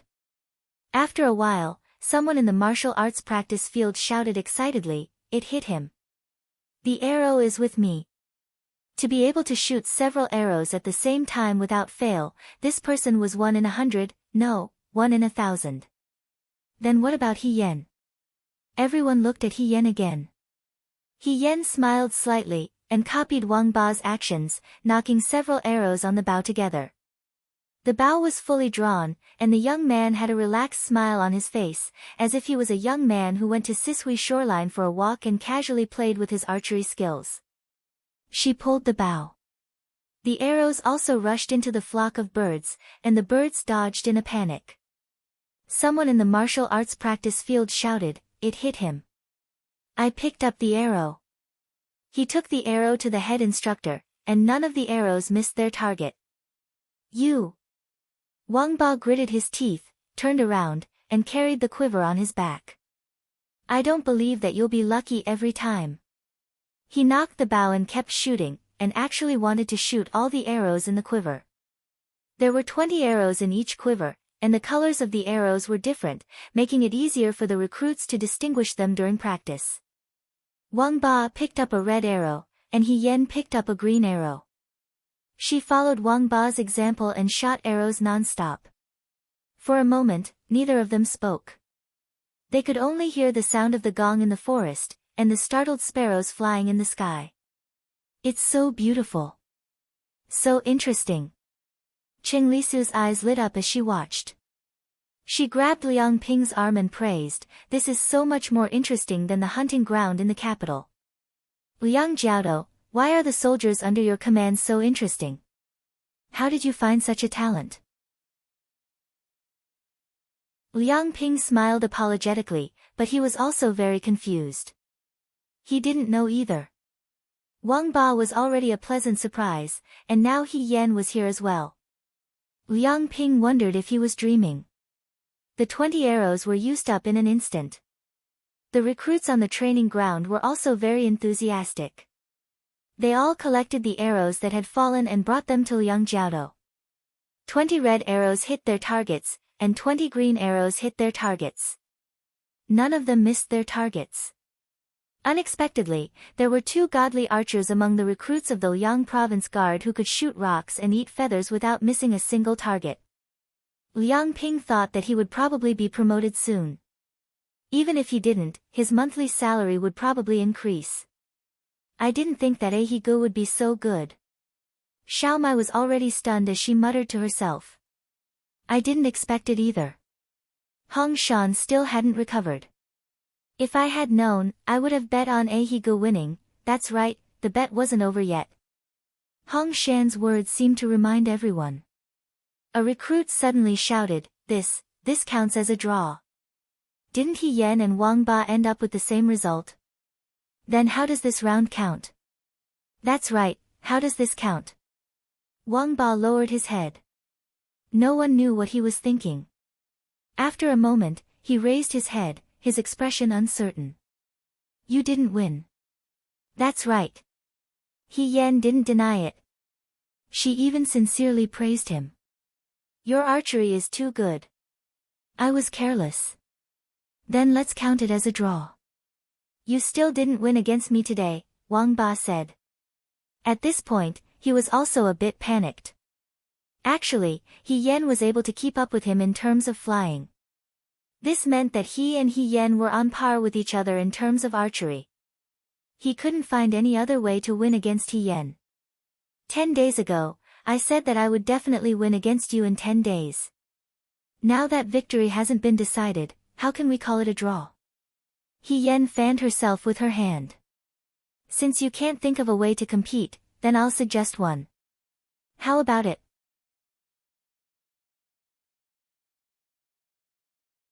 Chapter 52. She wants to compete in the crossbow. Liang Jiaodo looked at her inquisitively. Qing Lisu whispered, "Liang Jiaodo, is there anything else to compete in the crossbow?" Liang Jiaodo shook his head, I don't know. There were many competitions in the crossbow, but they were mostly the same. He Yan had already shot Flying Bird just now, so it shouldn't be difficult for him to compete in the other competitions. But what she meant was that she was definitely going to win against Wang Ba. But was there anything that Wang Ba couldn't do that she could do alone? Wang Ba was stunned at first, but then he scoffed disapprovingly. Go ahead and say it.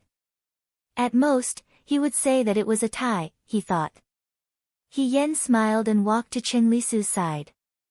Suddenly, he reached out and pulled the hair band that bound Qing Lisu's long hair. Qing Lisu was stunned. By the time he reacted, his long hair was already loose. He said, "What are you doing?" "I'm sorry, brother," He Yan smiled, "since you want to become sworn brothers with me, I don't think you'll be stingy with a hair band. Let me borrow yours." "But I can." Qing Lisu carelessly ran his hands through his hair and muttered, "This is too sudden. Besides, why don't you use your own hair band?" He Yan obviously had one too. "I see that brother's hair band is much more exquisite than mine. Maybe I got lucky and borrowed some of your luck." He Yan lied without batting an eyelid. Who didn't like to hear nice words? Qing Lisu immediately beamed with joy. Well said, well said. Just use it." Everyone didn't understand why he took Qing Lisu's hair band. They watched as He Yan slowly wrapped the hair band around his hands and covered his eyes. Everyone gradually understood what he was doing. The yellow hair band covered her eyes tightly. She reached behind her head and gently tied a knot, then said, "It's done." He Yan didn't use his or the others' hair bands because it was a hot day. They had run and practiced archery, so they were already covered in sweat. The people in the barracks weren't particular about it, so their hairbands were more or less stained. However, this nephew of Xiao Ju was different. Looking at the brand new clothes he was wearing, which still carried a fragrance, and his hair tie was also as neat as new. He was exactly the same as his uncle who was obsessed with cleanliness. Presumably, he would be much cleaner to use. Perhaps it was cleaner than He Yan's own clothes. Now that he had tied the hairband, he thought that as expected, it actually carried a faint scent of rosin. He Yan sighed in his heart. They were indeed uncle and nephew. "He Yan, what are you trying to do?" Wang Ba asked with a frown. He had a guess in his heart, but he didn't dare to admit it. "Let's shoot arrows blindfolded," she said. The martial arts practice field gradually quieted down. The summer wind blew by, blowing the long end of her hair ribbon, making the scarlet-clothed youth look a bit more elegant. With a smile on her lips, she held the longbow in her hand and faced Wang Ba's direction. "This round, I will definitely win against you." She said these 4 words calmly and decisively, as if she had already predicted the outcome. Wang Ba's face turned green and white. Before he could speak, someone else spoke first. His tone was full of doubt. "Blindfolded archery? What are you shooting? Grass targets?" He Yan shook her head and slightly raised her head. She was blindfolded, so she shouldn't be able to see the sky. However, when she raised her head, it was as if she could see the traces of mountain sparrows flying in the sky. She said, "Just like before, I will hunt mountain sparrows." The crowd was in an uproar. She was actually so conceited. But was she really conceited? He Yan turned to face Wang Ba again. She smiled and asked, Can I? Can I?" These 2 words were just like when Liang Jiaotou asked her that question. She answered readily, "Can I?" Now, the 2 words, "Can I?" were already at the tip of his tongue, but Wang Ba couldn't say it. Whether he was a bandit or went up the mountain to hunt and kill people, it was all for a purpose. Blindfolded archery, he wasn't blind. It was meaningless to do such a thing. He wasn't the son of a rich family, so it was a novelty. If he was very confident in his bow and arrow skills, then the competition method He Yan proposed was the one he was least confident in. He couldn't do it at all. Wang Ba looked at He Yan. He Yan didn't urge him to quickly give him the result. However, the surrounding recruits were also sizing him up with various expressions, making it difficult for Wang Ba to back down. Could it be that he was going to be humiliated by a yellow-haired brat here today in front of everyone? If word got out, he would be called a bandit leader who didn't even dare to answer a child's question. Fine. He gritted his teeth and said. However, he felt lucky. Maybe He Yan was also tricking him. This brat had always been cunning and strange. Maybe he couldn't do it himself. However, he deliberately acted as if he was extremely confident. He wanted to trick him into giving up and admitting defeat before him. TSK, he wouldn't fall for it. For this round, you go first. Wang Ba said to him. The youth smiled again. Her posture was light and agile. She nodded and spat out 2 words, fine. Beside the stage in the martial arts field, there was a pavilion. The pavilion was next to the Yangzhou guard station.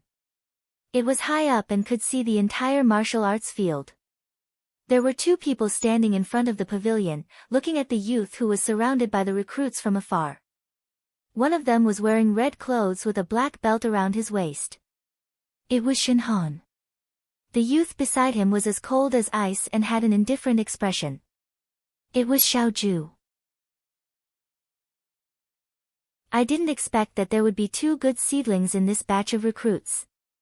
Shen Han sighed and said, that Wang Ba doesn't need to be mentioned. Although he was born a bandit and is unruly and difficult to tame, his bow and arrow skills are indeed exquisite and he has extraordinary strength. However, the most surprising one is the youth called He Yan. He's only 15 or 16 years old, but he's already so outstanding. His temperament is gentle and lovable. After a few more years of growth, he will definitely become one of the best in this batch of recruits. He thought of the conversation he had with Liang Ping. At that time, Liang Ping thought highly of He Yan, but Shen Han didn't take it to heart. It was because he thought He Yan's aptitude was too ordinary and not worth paying attention to. He didn't expect that he would almost miss a good seedling. He saw that Xiao Ju didn't respond, so he carefully probed, "What do you think, Commander-in-Chief?" Gentle temperament? The youth slowly repeated.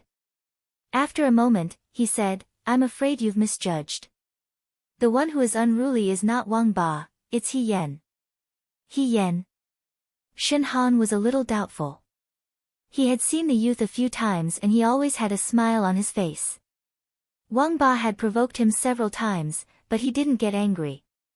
To be honest, a child at this age was hot-blooded and would start a fight if there was a disagreement. He Yan was already very restrained and gentle. Commander-in-Chief actually said that He Yan was unruly and difficult to tame. For the first time, Shen Han doubted his superior's judgment. Then, Shen Han changed the topic. Commander-in-Chief, do you think He Yan can win this round? The youth curled his lips and said lightly. Yes.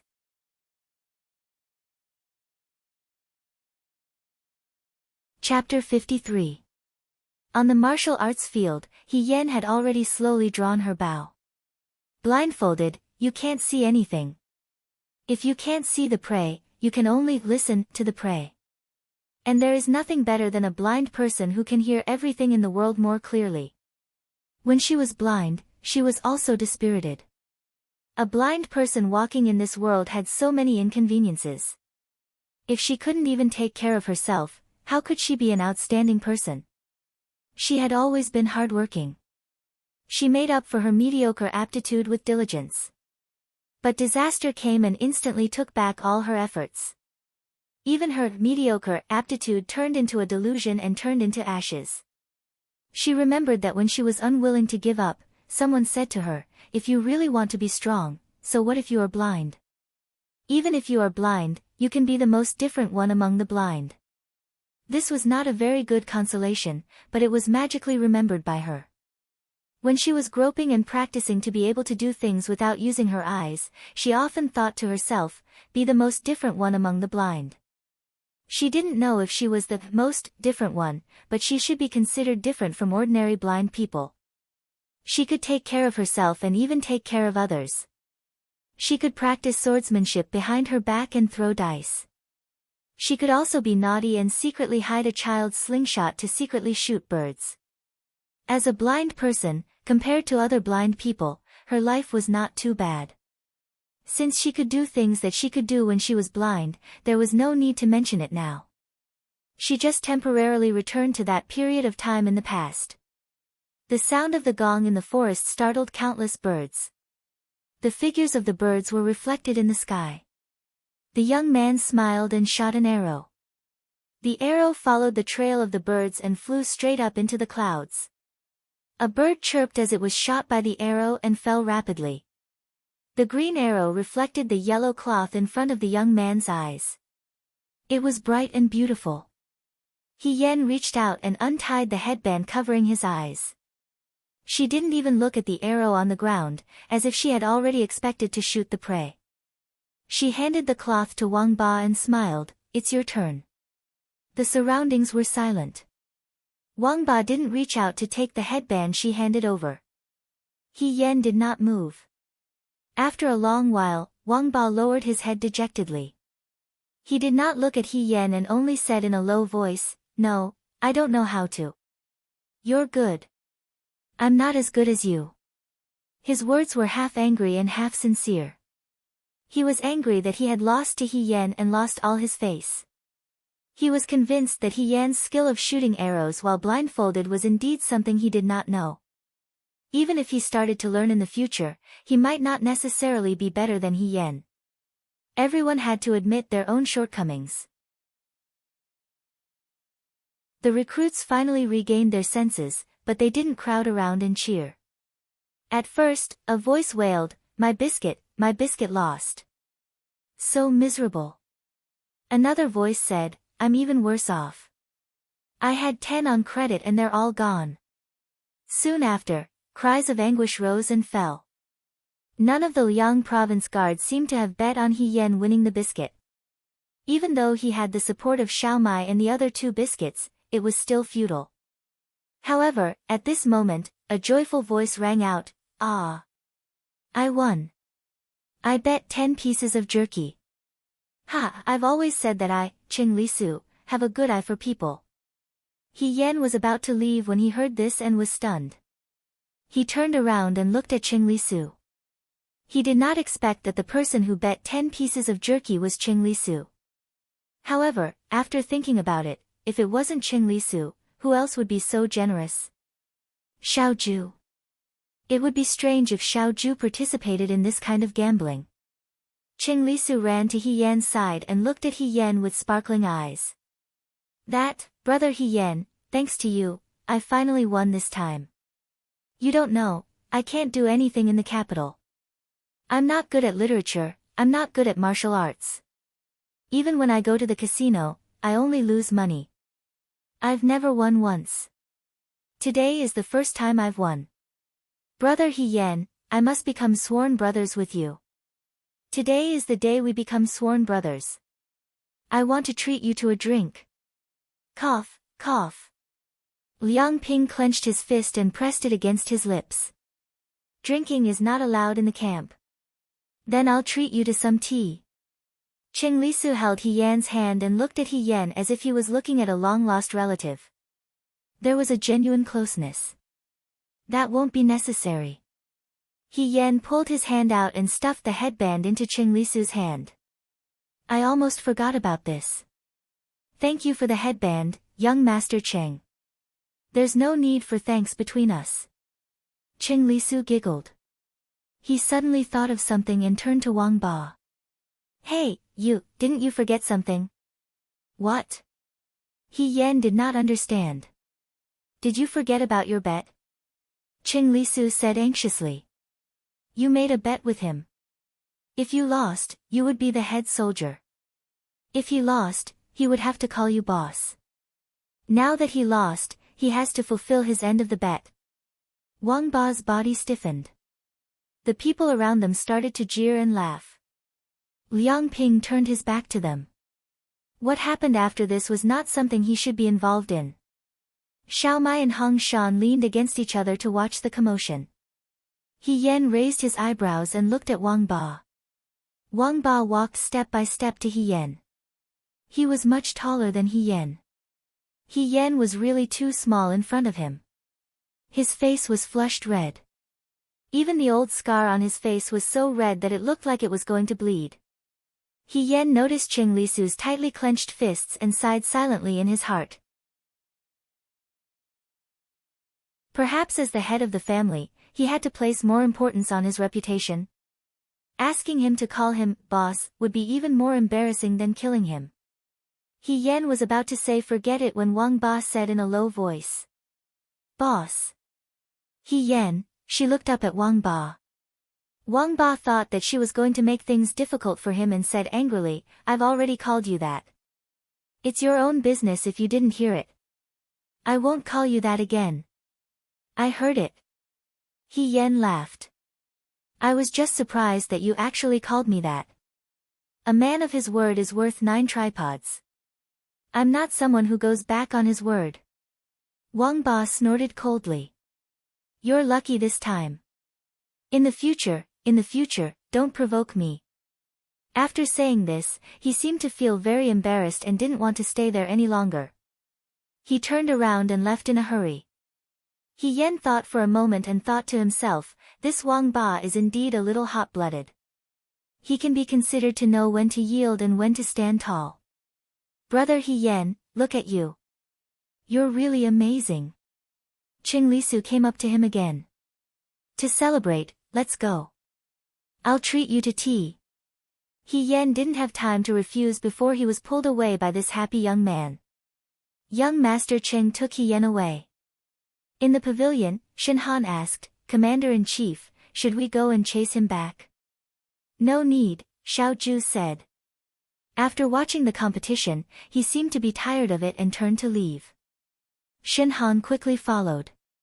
He thought of something and looked at Xiao Ju again. He silently calculated in his heart. When the Commander-in-Chief said that He Yan was the arrogant and unruly one, he didn't believe it at first. Now, it seemed that it was true. Although He Yan was thin and small, he was able to make a bandit leader call him boss. Wasn't he difficult to deal with? If this continued, he would be able to become sworn brothers with the Commander-in-Chief. However, Shen Han glanced at Xiao Ju's cold face. The Commander-in-Chief didn't like this guy.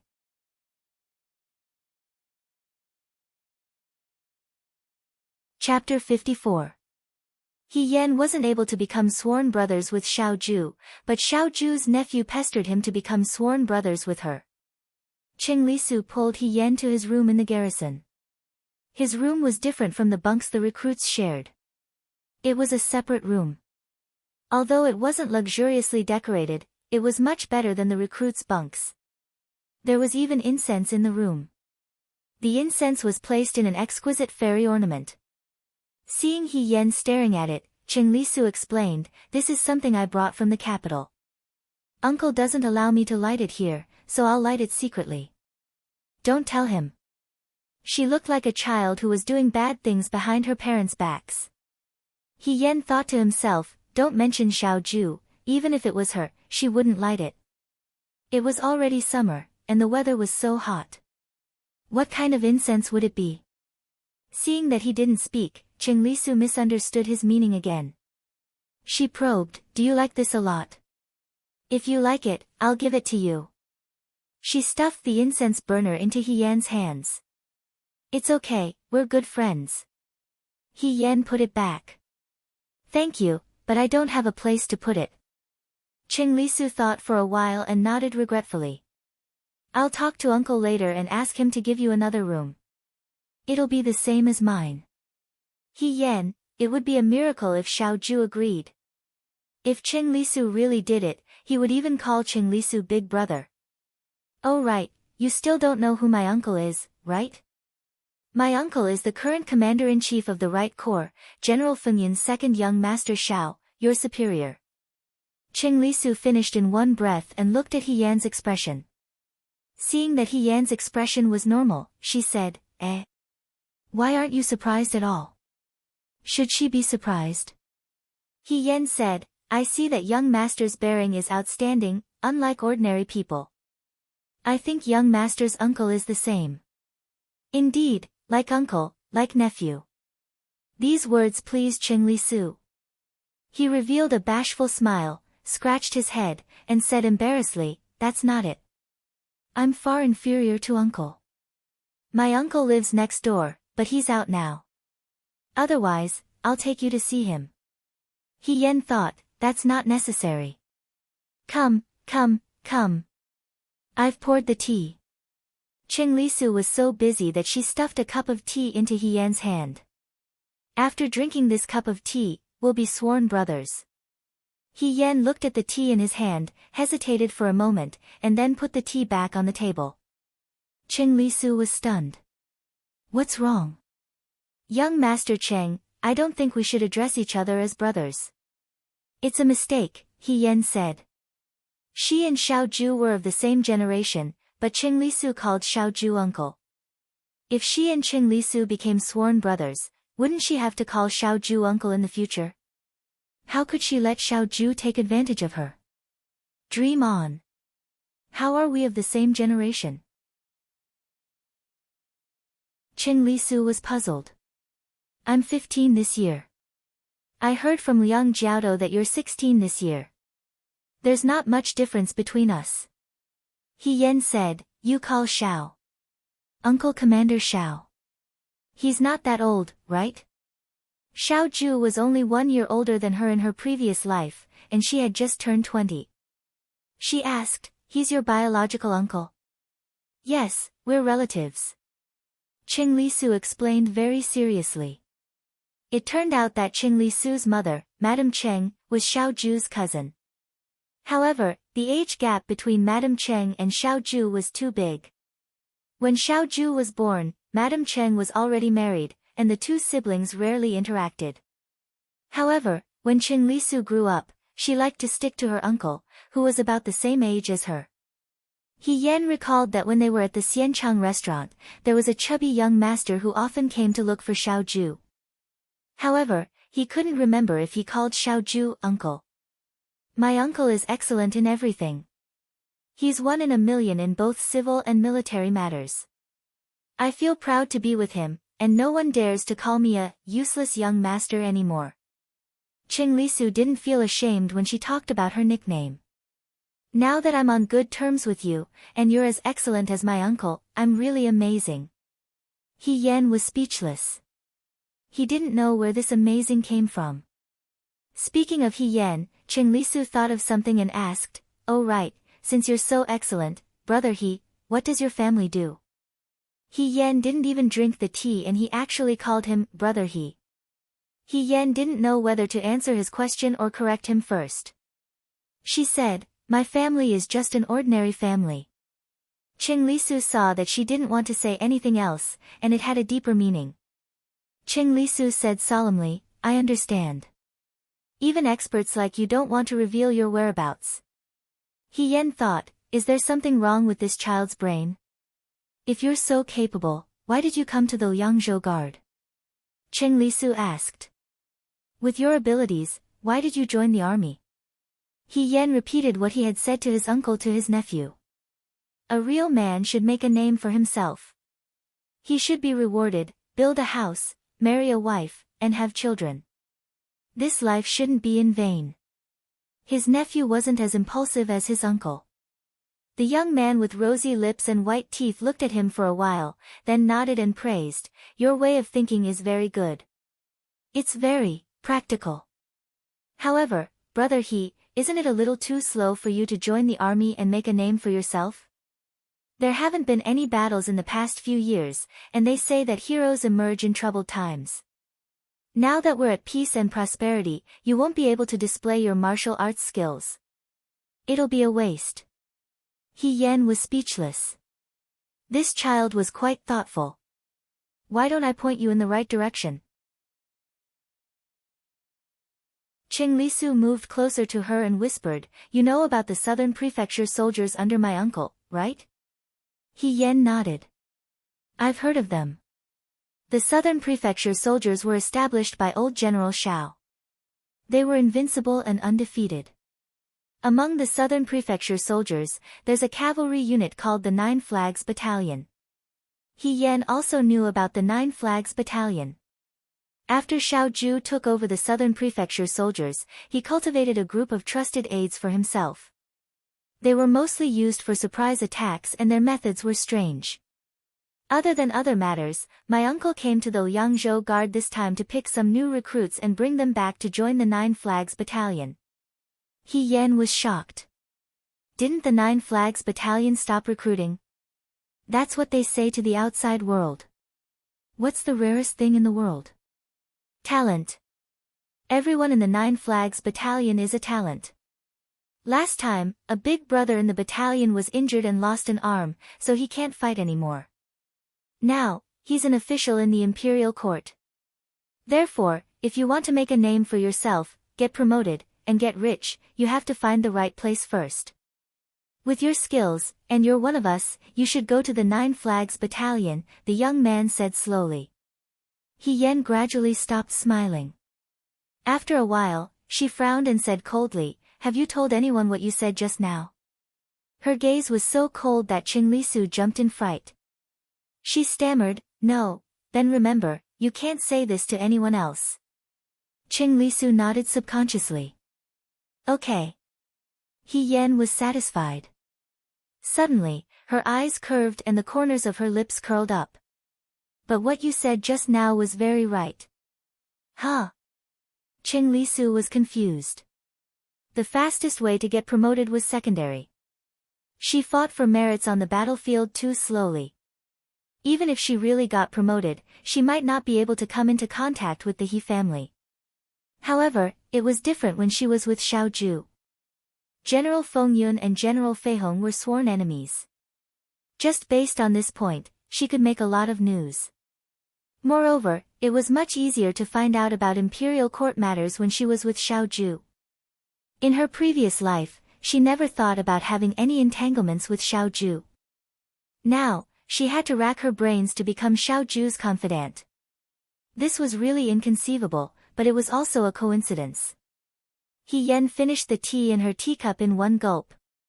She stood up and said, "I want to join the Nine Flags Battalion." The end of the first volume.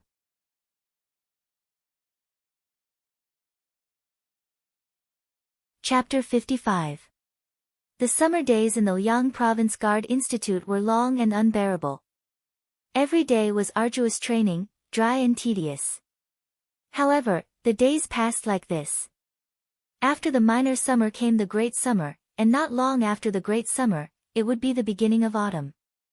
The training under the scorching sun allowed the Liang Province Guard recruits to quickly develop excellent endurance and determination. Every month, apart from crossbows and early morning running with weights, they also had to practice the whip, blade, footwork, formation, spear, blade, and equestrian archery. There was less training in equestrian archery because there were limited horses in the Liang Province Guard. He Gu, your biscuit. Xiao Mai passed the biscuit to He Yan. The biscuit had been baked over a charcoal fire, crispy and salty.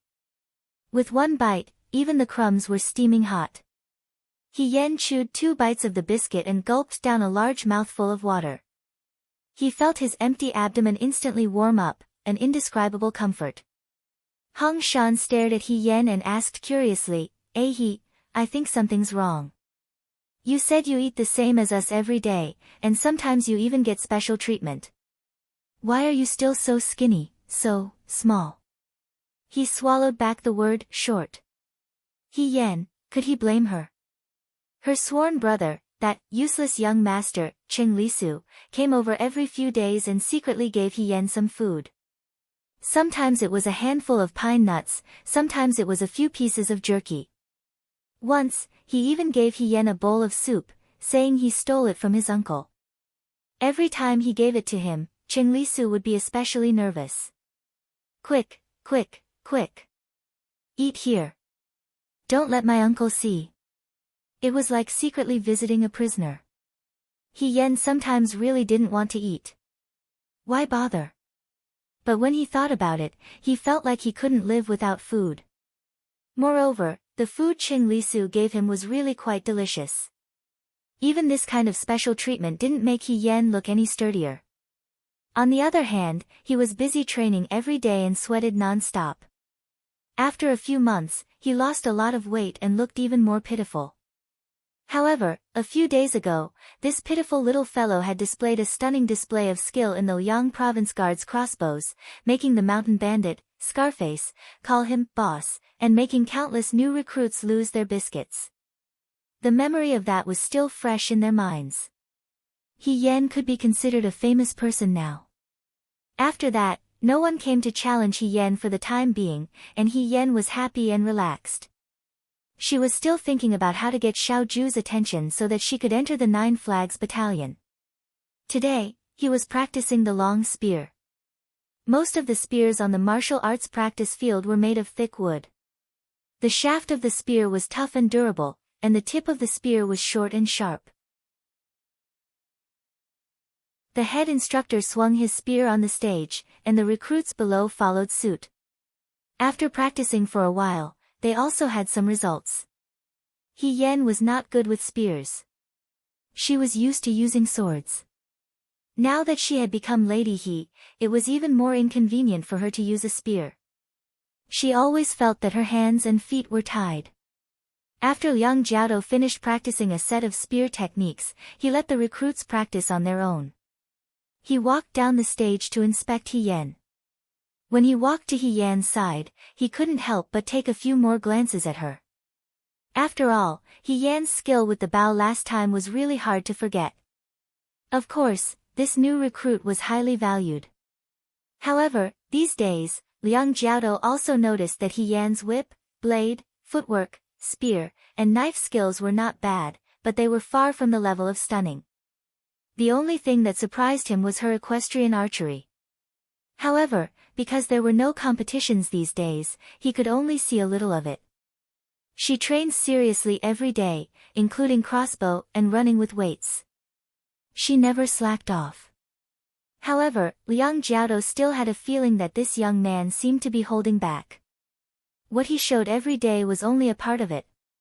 He walked to Instructor Du Maodu's position. Instructor Du was also patrolling. A few instructors surrounded him and pointed at a recruit. They were talking about something. Liang Ping walked over and heard them talking. As expected of a family that runs a martial arts school.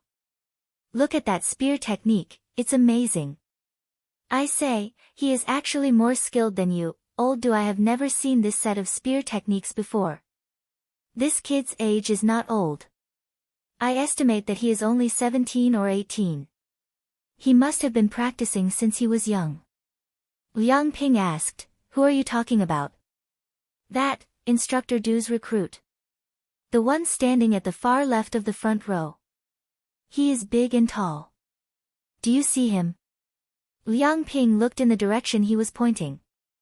Sure enough, he saw a young man in martial arts clothes practicing his spear. This young man had thick eyebrows and big eyes. His facial features were regular. Between his eyebrows, there was an air of perseverance. There was also a hint of arrogance. His steps were steady, and the spear in his hands was dazzling. Moreover, it was not just for show. Liang Ping could feel that every step he took was filled with killing intent. Good. Liang Ping could not help but praise. He is indeed good. Du Maodu also felt proud. I have tested him a few times before. He is really skilled. His name is Jiang Jiao. His father is the owner of a martial arts school in Beijing. Then why did he come to join the army? Liang Ping was surprised. Although the young master of a martial arts school could not be considered rich, in an ordinary family, he could still live without worrying about food and drink. He has great ambitions. A man has great ambitions. Do you understand? Du Maodu said, I admire men like this. Someone interrupted, I wonder if this Jiang Jiao or old Liang's subordinate, He Yan, who is better? As soon as these words were spoken, the surroundings became quiet. Du Maodu looked thoughtfully at Liang Ping. Liang Ping subconsciously replied, He Yan is quite talented in archery, but I think his spear skills are average. He is not Jiang Jiao's opponent. What a joke, He Yan was so small and thin, while this Jiang Jiao was very tall and robust. Comparing spear arts and archery arts was different. In archery, the prey was grass men, birds, and beasts. In spear skills, two people were competing. If one was not careful, one would be injured and bleed. Jiang Jiao's family ran a martial arts school. He had been practicing martial arts since he was young. He Yan was not Jiang Jiao's opponent. If he was beaten to death by Jiang Jiao, where would he find such a godly archer? Old Liang, you can't say that. After hearing his words, Du Maodu did not give up. He turned and hooked his arm around Liang Ping's shoulder. He Yan, your subordinate, was always behind at the beginning. In the end, he was able to run easily. In the beginning, he couldn't even draw his bow. In the end, he could shoot blindfolded. If you say he can't do it now, he might be able to do it 10 days later. As an instructor, you can't be too protective of the recruits. After all, they will have to go to the battlefield in the future. The surrounding people echoed, yes, yes, old Du is right. Old Liang, you can't be so protective. Right my ass. Liang Ping thought angrily in his heart. A group of onlookers who didn't care about the situation. They were up to no good. Liang Jiao, I also want to compete with He Yan. Liang Ping turned around. The young man named Jiang Jiao had put down his spear and walked behind him. He probably heard the discussion of the instructors and suddenly said this. Liang Ping didn't answer. He was thinking about how to refuse. Can I? Jiang Jiao asked again, as if he didn't know his dilemma.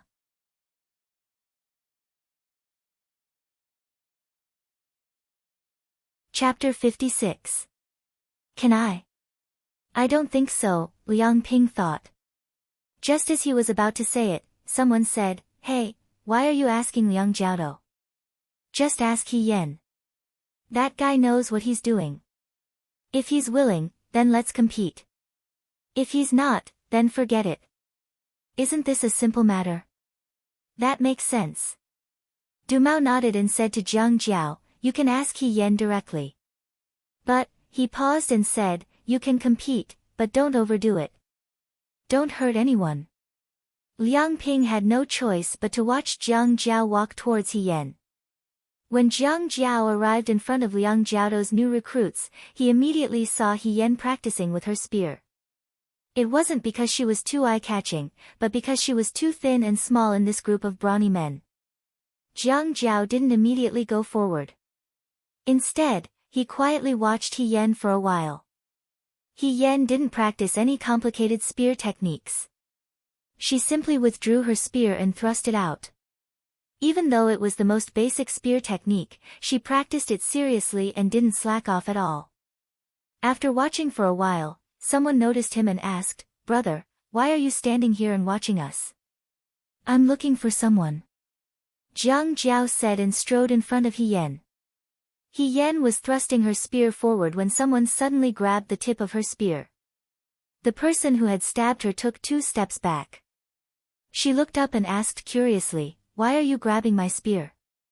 Jiang Jiao was forced to take 2 steps back from the stab, and a trace of surprise appeared in his heart. This He Yan looked like he was dancing with his spear, but when he actually held the spearhead, he realized how powerful this spear was. If it weren't for the fact that his family ran a martial arts club, he would have been stabbed to the ground by an ordinary person. Thinking of this, he put away some of his contempt and looked seriously at He Yan. I heard that Brother He is unparalleled. I would like to exchange pointers with Brother He in the spear. What do you think? He Yan blinked and understood. Was this another person here to challenge him? Hong Shan, who was standing behind He Yan, slapped his head. Oh no, people are afraid of fame just like pigs are afraid of being fat. When he defeated Wang Ba last time, I knew something was wrong. Look, this is the second person's. There will be more in the future. Xiao Mais asked. There are many. There will always be a 3rd, 4th, and 5th. Hong Shan shook his head. People like to be competitive. What's the point of fighting's win? What's the point? He Yan felt that it was very interesting. She had always thought that if she wanted to enter the Nine Flags Battalion, she would have to let Xiao Ju know that she was an extraordinary hero who stood out from the crowd. However, Xiao Ju didn't come to the training field every day to watch the recruits train. She didn't have a place to show off either. Unless someone like Wang Ba kept challenging her and building her reputation, it would naturally spread to Xiao Ju's ears. But for some reason, ever since she competed with Wang Ba in the crossbow competition, no one else came to challenge her. He Yan guessed that the loss of the biscuit made the recruits lose a lot of energy, so they didn't want to see her for the time being. She couldn't take the initiative to find people and ask them to compete with her. Now, there was another person. If this wasn't giving her a pillow when she was sleepy, then what was? It came at the right time. Okay. He Yan placed the spear beside her. How do you want to compete? Her answer was so straightforward that even Jiang Jiao was stunned for a moment. He hesitated for a moment and said, "You just need to spar with the two of us. Don't overdo it." Okay. He Yan said, "Go get your spear. Let's compete on the training field." You. Jiang Jiao hesitated and asked, "Don't you need to wait for 10 days? He Yan was stunned and found it funny. Don't you need 10 days every time? Did they think that she needed to perform a ritual in 10 days? A few days ago, she didn't have enough arm strength. Now, besides training every day, she didn't forget to practice stone weights. Although she wasn't as good as a strongman, she was good enough for a normal crossbow. The few instructors who had rushed over after hearing the news huddled together. Someone touched Liang Ping's arm and said, "Old Liang, I've said it before. Maybe your recruit doesn't even care about this competition. You're the only one who's worried about nothing." Liang Ping didn't know what to say. He thought that He Yan wouldn't agree. He thought that if He Yan rejected, Jiang Jiao wouldn't say anything. He didn't expect that He Yan would agree. Did this guy never know how to write the word reject? Or was he so confident that he wouldn't reject anyone who came to challenge him? "I'm looking forward to it." Dumao took off the leather water bag at his waist and drank a mouthful of water. He stared at He Yan, who was walking towards the training field. "How about we make a bet?" "No." Liang Ping refused. The recruit who lost the biscuit last time was starved for a whole month. It was scary just looking at him. Now that the recruit didn't want to gamble, why did the instructors want to bet? He's a coward. If he doesn't want to come, I'll do it. Another instructor said, "I'll bet on the yellow wine that will be distributed at the end of the month. I bet that Jiang Jiao will win." When Qing Lisu heard that He Yan was going to compete with Jiang Jiao, his first reaction was to look for Xiao Ju in the room next door. He rushed over excitedly. Xiao Ju was talking to his personal bodyguard. He frowned when he saw Qing Lisu.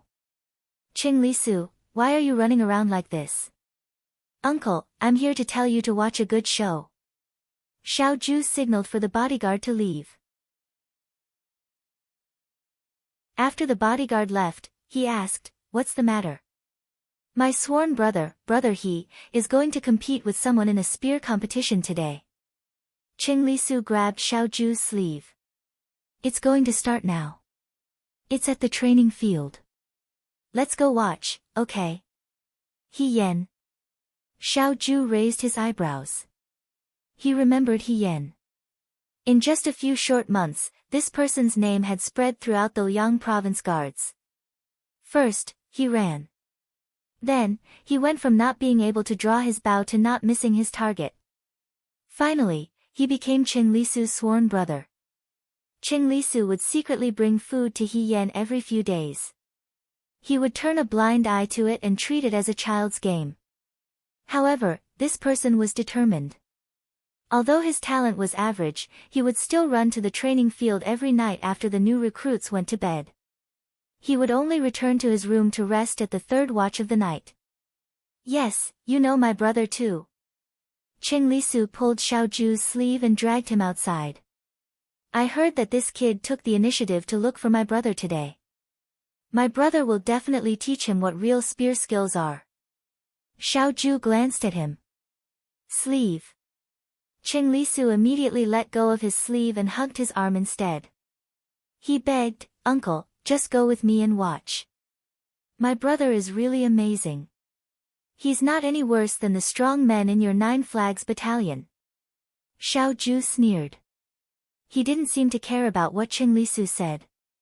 However, he didn't stop and followed him out. Cheng Lisu sighed in relief. He thought to himself, "Brother, this is all I can help you with."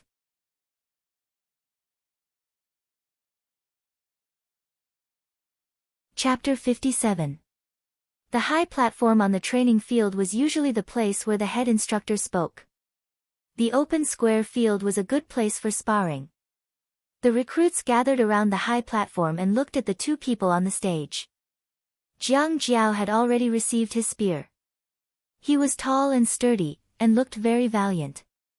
Probably because he had been practicing martial arts since he was young, he looked different from the other recruits. His appearance was also very good. If one were to be with this person, they would feel very at ease. He Yan was standing opposite him.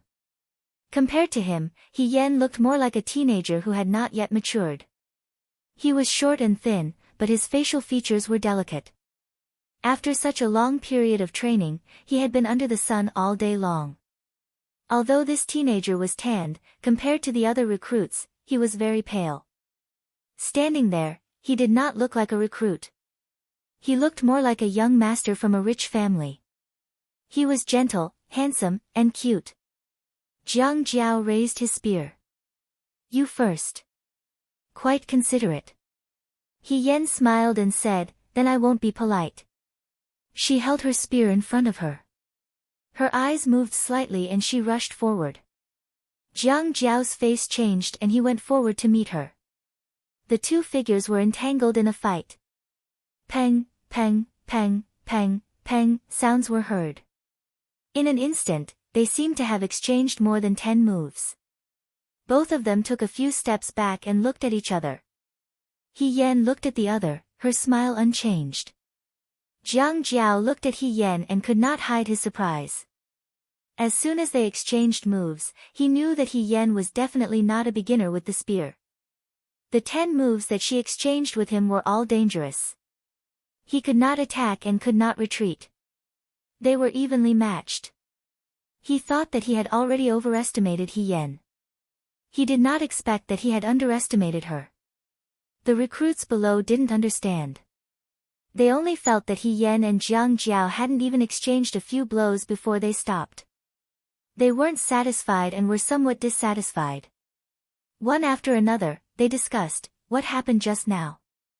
Who had the upper hand? I only drank some water. What did I miss? Did you see it?" "No, I didn't see anything." Below the stage, the head instructors looked dignified and were speechless for a long time. Du Mao looked at Liang Ping. Liang Ping hurriedly waved his hand. "I don't know. Don't ask me. He has never shown this during spear practice. I don't know." The recruits did not understand, but the head instructors saw it clearly. He Yan and Jiang Jiao exchanged moves. He Yan did not lose. Jiang Jiao underestimated, He Yan defeated. Jiang Jiao's spear arts were complex and varied, and he was as agile as a snake. He Yan's spear arts looked simple, but they contained power and could easily deflect Jiang Jiao's spear. Liang Ping was half proud and half fearful. He Yan hid his strength too well. If Jiang Jiao did not take the initiative to compete with He Yan, he would only think that He Yan was talented in bows and crossbows. His spear skills were not bad. On the stage, Jiang Jiao stared at He Yan and said, "Again." He Yan nodded. This time, it was Jiang Jiao who attacked first with his spear. He Yan met him head-on. The two spears were glued together. The red tassels fluttered in the wind. Jiang Jiao's spear was like a snake. Every attack was dangerous and urgent. It went straight for He Yan's face, but He Yan only tilted her head slightly. The tip of the spear brushed past her cheek and hit nothing. Jiang Jiao began to get serious. His spear skills were like a torrential downpour.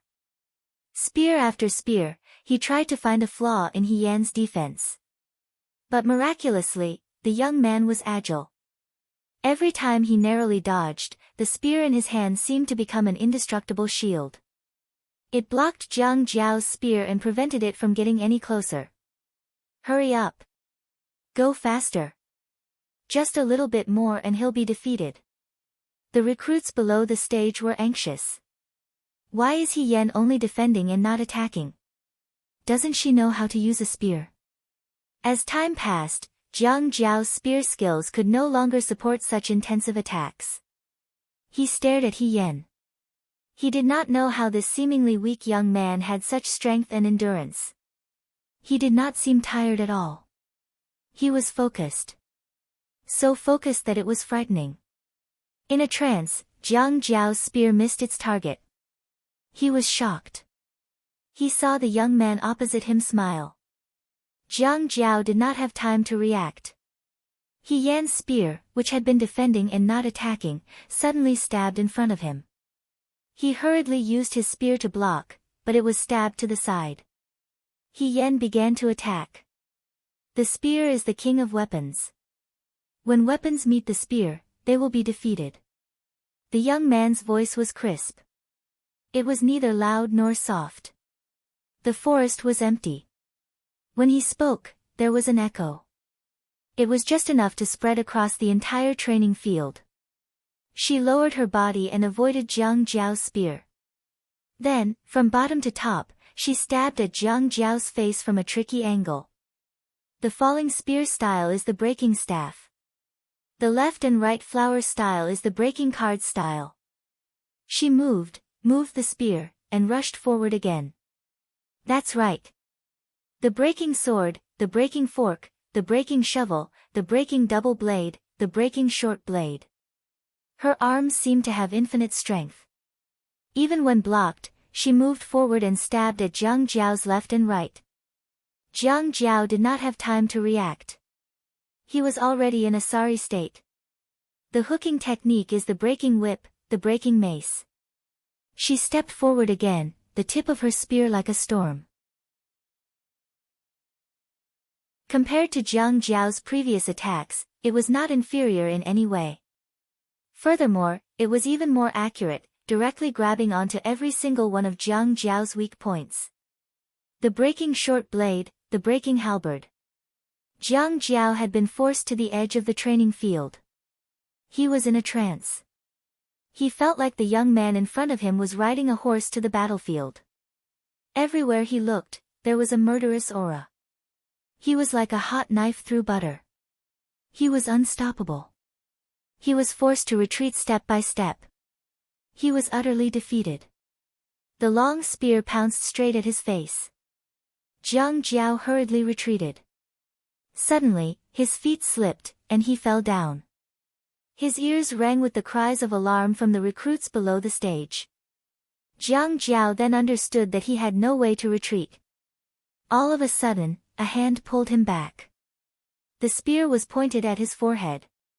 It did not move forward. The young man looked thin and weak, but he was very strong. He pulled Jiang Jiao back to the training field and retracted his spear to his side. A gust of wind blew past, sweeping away the heat from before, leaving only a cool and refreshing feeling on their faces. The flag fluttered in the wind. The birds and insects in the forest chirped. The young man stood straight. His voice was still crisp. There was no tiredness or panting. He was neither fast nor slow. His voice was powerful and resonant.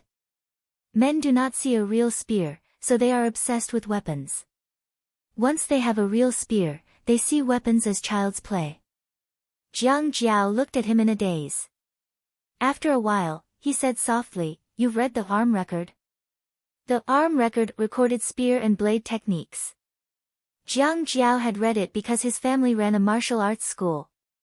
His grandfather, his father, his brother, and he had all read it. He had read it before, but he felt that what was written in the book was too exaggerated. No one could really do it. But now, he was here, and he knew that it was because he had not learned enough from this young man. The young man tilted his head and looked at him. He said with a smile, "I've read a little. I understand a little, a little."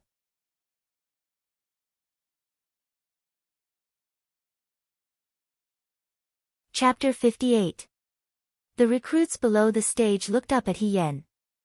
The previous dozen moves were too short for them to see who had the upper hand. However, there was no need for further explanation. He Yen forced Jiang Jiao to the edge of the stage and almost fell down. Jiang Jiao lost.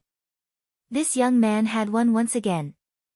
He Gu is so strong, Xiao Mai murmured. He's getting stronger and stronger. Hong Shan scratched his head.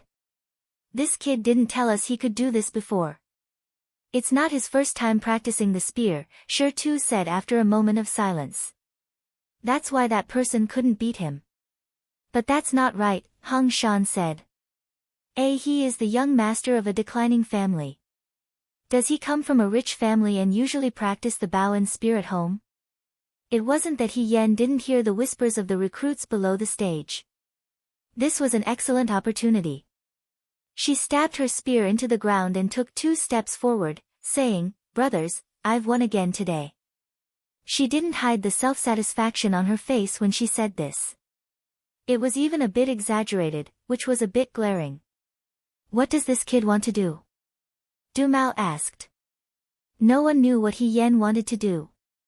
He Yen said with a smile, "I think there will be many people who want to challenge me in the future. Don't worry about me not accepting. I don't refuse anyone. However, we only have 1 match a day."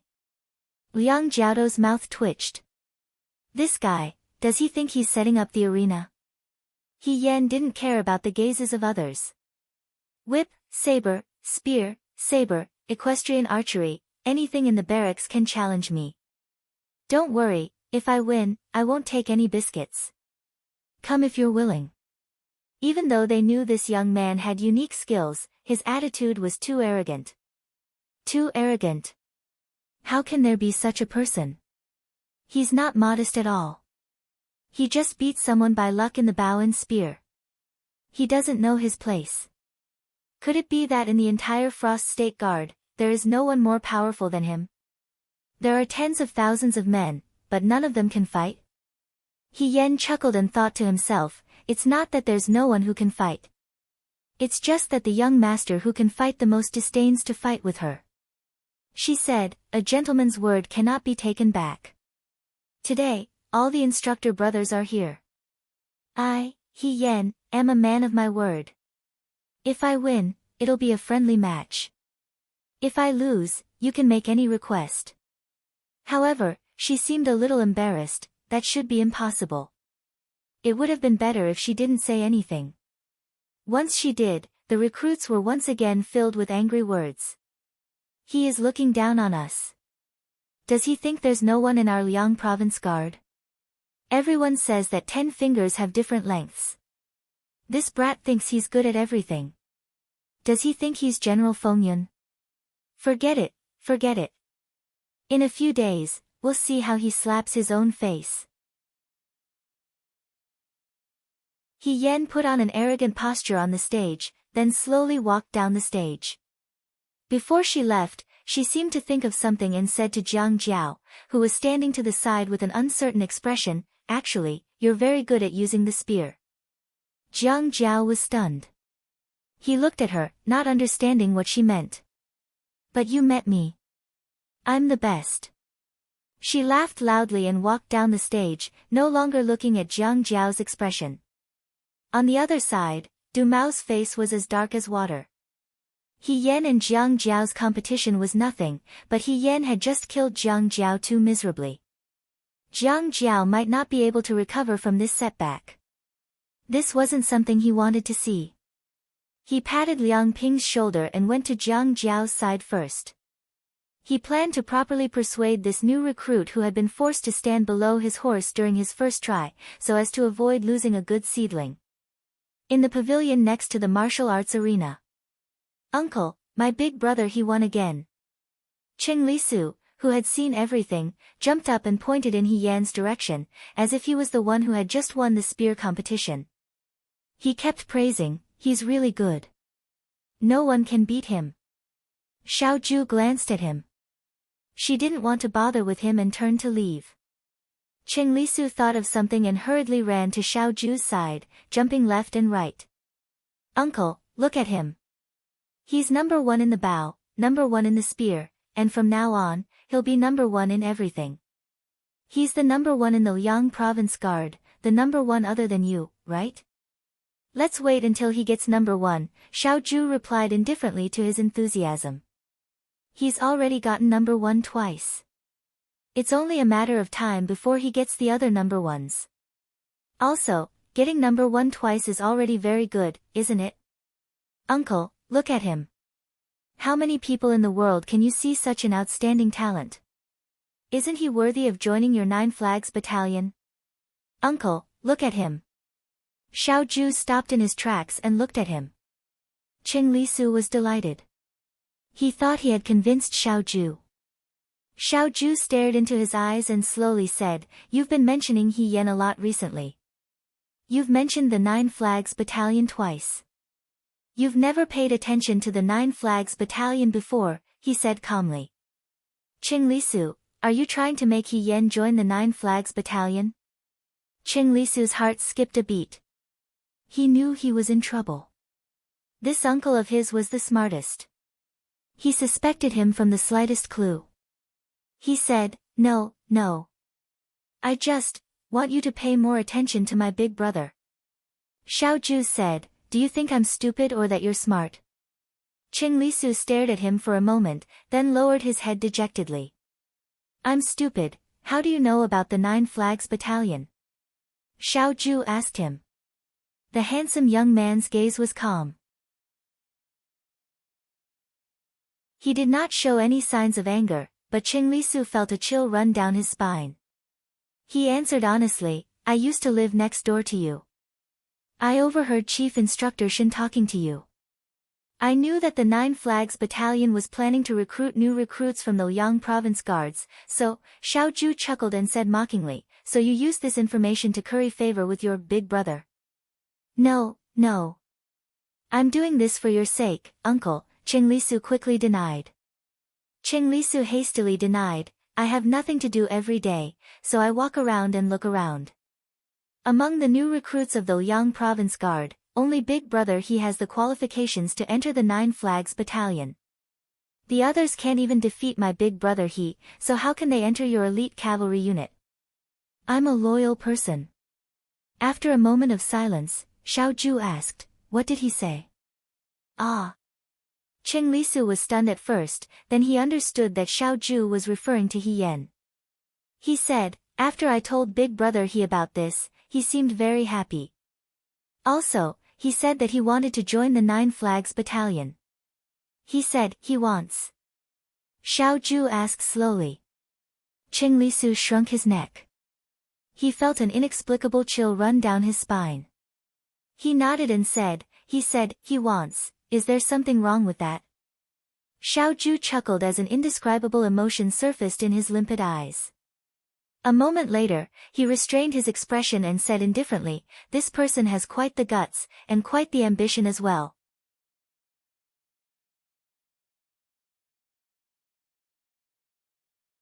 Chapter 59. That day, He Yan was once again in the limelight. On the way back, He Yan even ran into Wang Ba, who was hiding in the crowd. He was there to watch He Yan and Jiang Jiao compete. He wanted to leave after watching, but unfortunately, He Yan saw him. He Yan greeted him from afar, "Brother Wang." Under everyone's gaze, Wang Ba's face darkened. He braced himself and called out, "Boss," in a voice as soft as a mosquito's buzz. He Yan looked at him with a smile. He turned around and left as if someone was chasing him from behind. He Gu, you're really something," Xiaomai said enviously. "Things like this will happen more often in the future. You have to get used to it." He Yan stood on his tiptoes and rubbed Xiaomai's head. Hong Shan saw this and snorted, "You still want to be his boss? You should grow taller first." He Yan shrugged. Man proposes, God disposes. Growing taller was something that couldn't be forced. Perhaps because he was in a good mood, He Yan had a dream when he went back to sleep after secretly practicing as usual. In the dream, she was standing on the high platform of the martial arts arena. Everyone around her was calling her, boss. Cheng Lisu ran over and said to her with a smile, Brother He, you've entered the 9 Flags Battalion. Really? She was very happy. Then, she heard a voice, He Rufei. She turned around and saw Xiao Ju. He stared at her coldly and said sarcastically, Are you He Yan or He Rufei? He Rufei. When she heard this name, she suddenly woke up from her dream. She sat up and touched her head. She was already sweating profusely. The sky was bright outside. Hong Shan opened the window and saw her wiping her sweat. He said casually, It's been so hot these days. I think it's going to rain soon. After a few rounds of rain, the weather will turn cold. Damn it, I don't want to spend the summer in the Liangzhou Guards anymore. I've lost a layer of skin from the heat. He Yan smiled, but he was still a little uneasy. Seeing this, Xiaomai asked curiously, He Gu doesn't look well. Is he suffering from the heat? Would you like some tea leaves? No, it's just hot. He Yan got out of bed and put on his shoes. I'll be fine after I sweat it out. After the morning run, he went to the training field to practice martial arts. Today, he was going to practice his saber techniques. As he practiced, a group of people walked over and stopped in front of He Yan. He Yan put down the knife in his hand. Do you mean what you said yesterday? The leader asked in a deep voice. This was a bald man with dragon eyebrows, leopard neck, and iron bones. He wore a string of Buddhist beads around his neck. The Buddhist beads shone with a dark light, and each bead was the size of a finger. His hands were holding a large saber with a golden back. He was a lot older than He Yan, he must have passed the age of 40, perhaps he had already reached the mandate of heaven. However, he didn't look the slightest bit relaxed or tired. He was like a taut bear. My name is Huang Xiong, the bald man said in a muffled voice. I want to compare notes on saber techniques with you. The surrounding recruits who were eavesdropping on their conversation suddenly became excited. Ah, there's someone, there's someone. So soon, there's someone.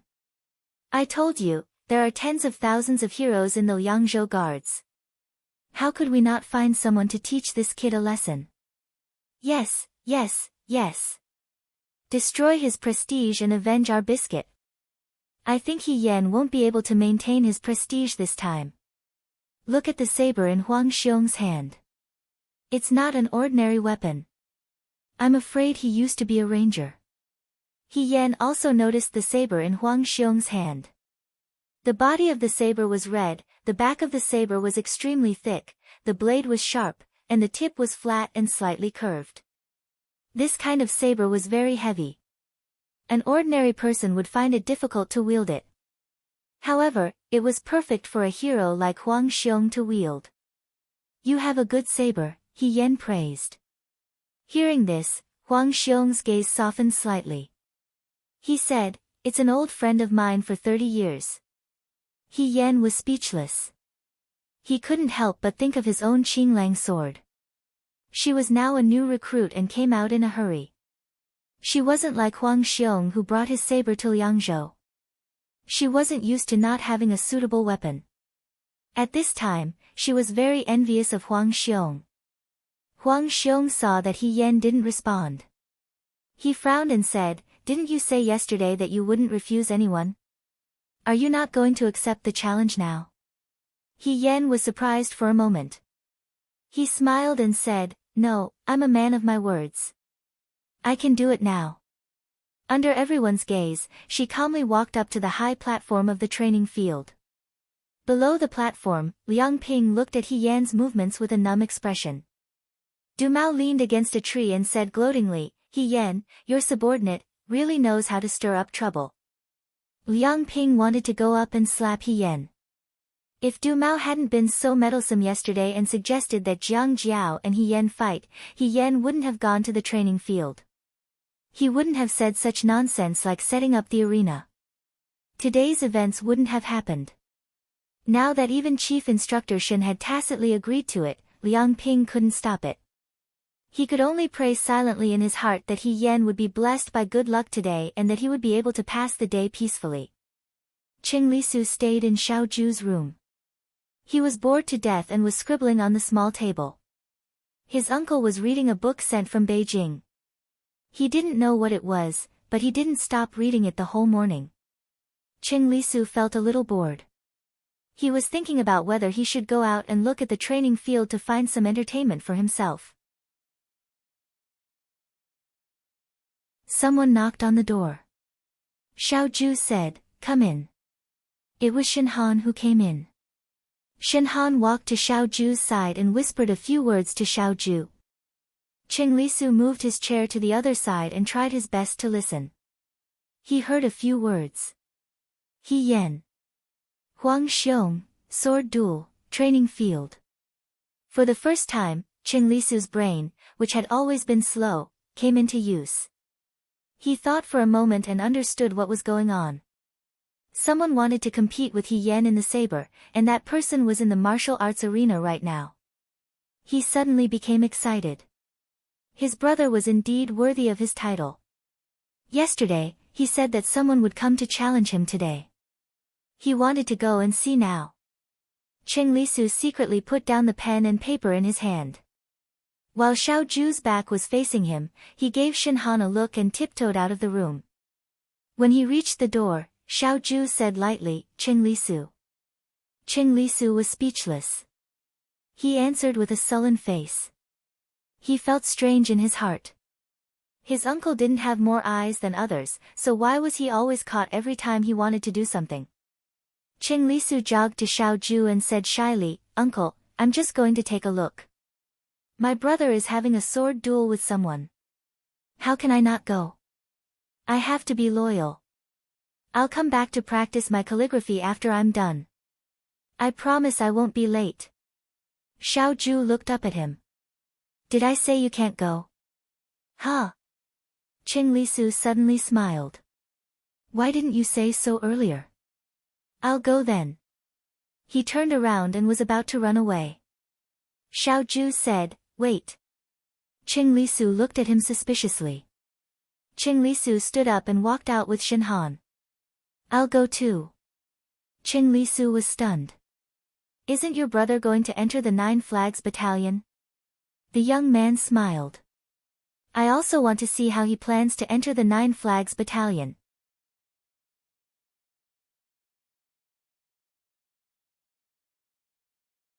Chapter 60. He Yan was thinking seriously in front of the weapon rack beside the high platform in the martial arts practice field. She didn't use many knives in the past, so it was really inconvenient. Most of the knives on the weapon rack were willow leaf knives and large ring knives, which weren't very convenient for her. She thought about it again and again, then reached out and picked up a small knife on the lowest shelf. The recruits who were staring at her movements were all stunned when they saw this. Those who didn't understand asked, "Why is this knife so small? It's not even as long as a person's arm." Jiang Jiao was very knowledgeable. Upon seeing this, he said, "This is a pair of Mandarin duck blades. It's not just one blade." The Mandarin duck knives were indeed not big, only as long as a person's forearm. The 2 knives were sealed in the same scabbard and could be hidden in sleeves or boots. The blade was wide and thick, only a few inches in front of the tip of the knife, making it easy to backhand and block. He Yan slowly pulled the knives out of the scabbard. One was slightly longer and the other was slightly shorter.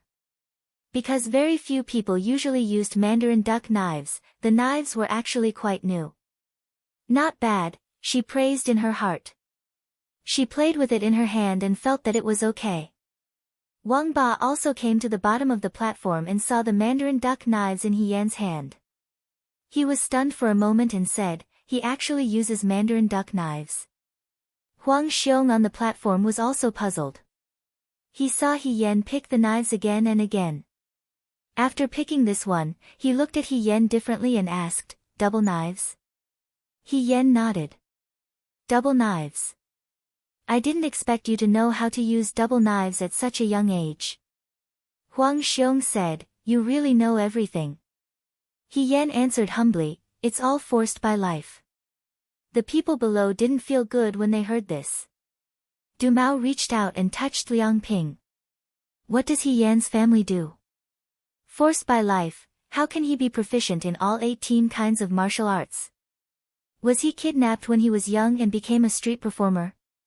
You're asking me, but who should I ask? Liang Ping said angrily. He even knew how to use Mandarin duck knives. Who would use Mandarin duck knives in a decent family? Most Mandarin duck knives were used by the underworld. What kind of person was this? Without another word, Huang Xiong slowly drew his long saber from its scabbard and nodded slightly at He Yan. "Brother He, please enlighten me." He Yan thought to himself, how could it be little brother? Even if she was 19 years old in her previous life, she should still call Huang Xiong uncle. Now, Qing Lisu called him big brother. If he followed Qing Lisu, he should call Xiaoju uncle. Now, he called Xiaoju uncle, but Huang Xiong big brother. Huang Xiong was old enough to be a Xiaoju's father.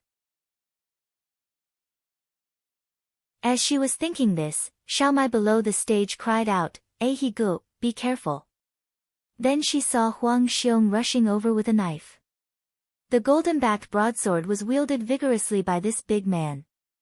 He tilted the tip of the sword to the left and slightly shifted his right foot. He turned around and slashed at He Yan. He Yan was startled. She crouched down to avoid the attack and used the back of her saber to push the tip of the opponent's saber away. With the kite saber in front and the Mandarin duck knife behind, she also closed in on Huang Xiong. Huang Xiong's brute strength was great. With a heavy swing, he knocked away He Yan's saber. He Yan aimed at him and threw her saber. Huang Xiong tilted his head to avoid it. He Yan flipped over and raised her head to catch the throwing saber. The two of them retreated a few steps and were in a deadlock.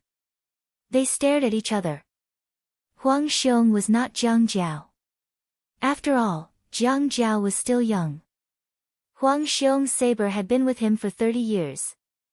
The man and the saber had already formed an excellent tacit understanding. When they fought, He Yan had already experienced that this man's skill was above hers. He Yan had to end the fight quickly.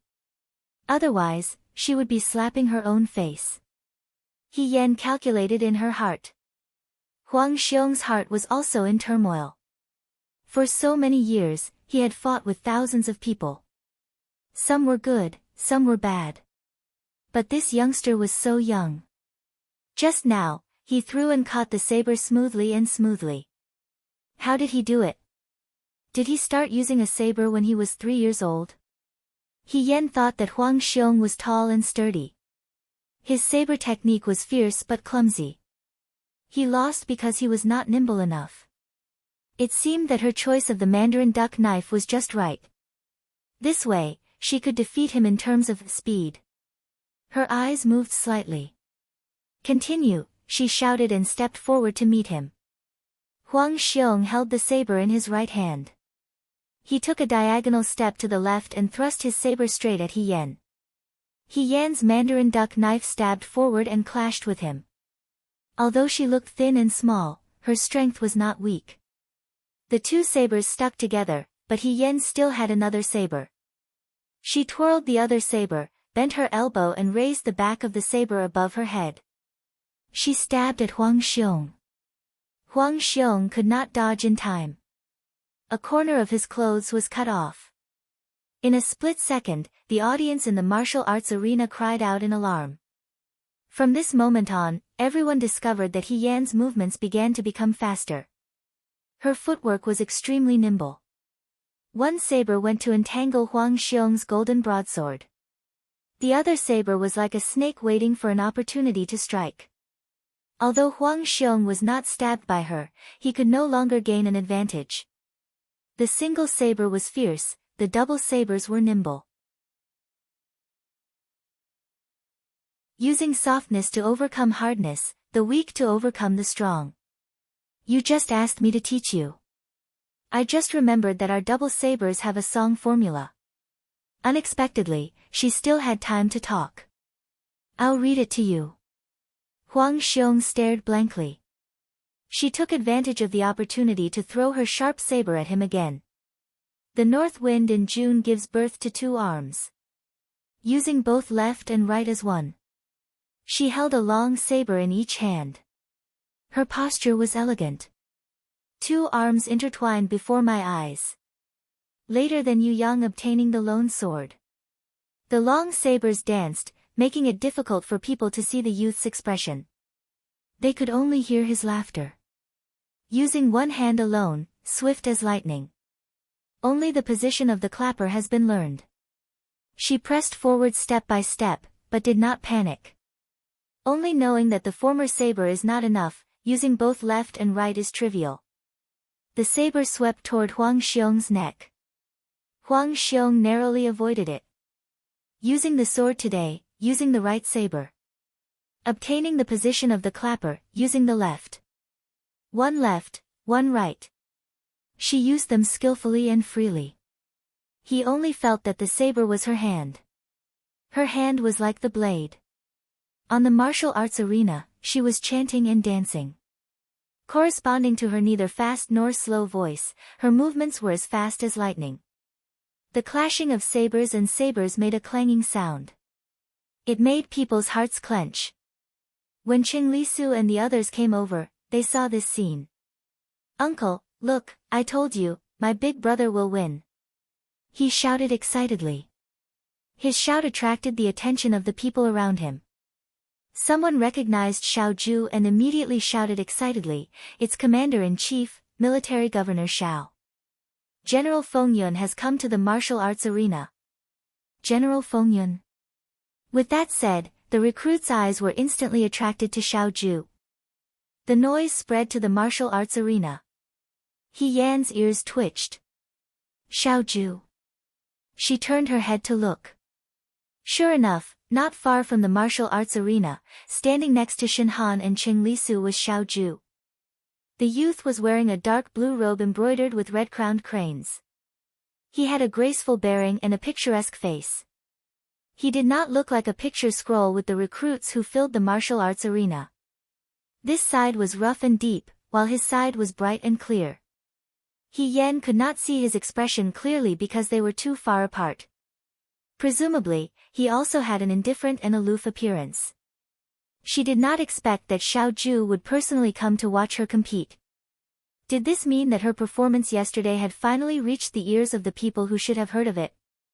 Did Xiao Zhu notice that she was such an outstanding talent? Big brother, be careful. While she was thinking, she heard Qing Lisu's exclamation. She looked up and saw that the golden saber was already in front of her.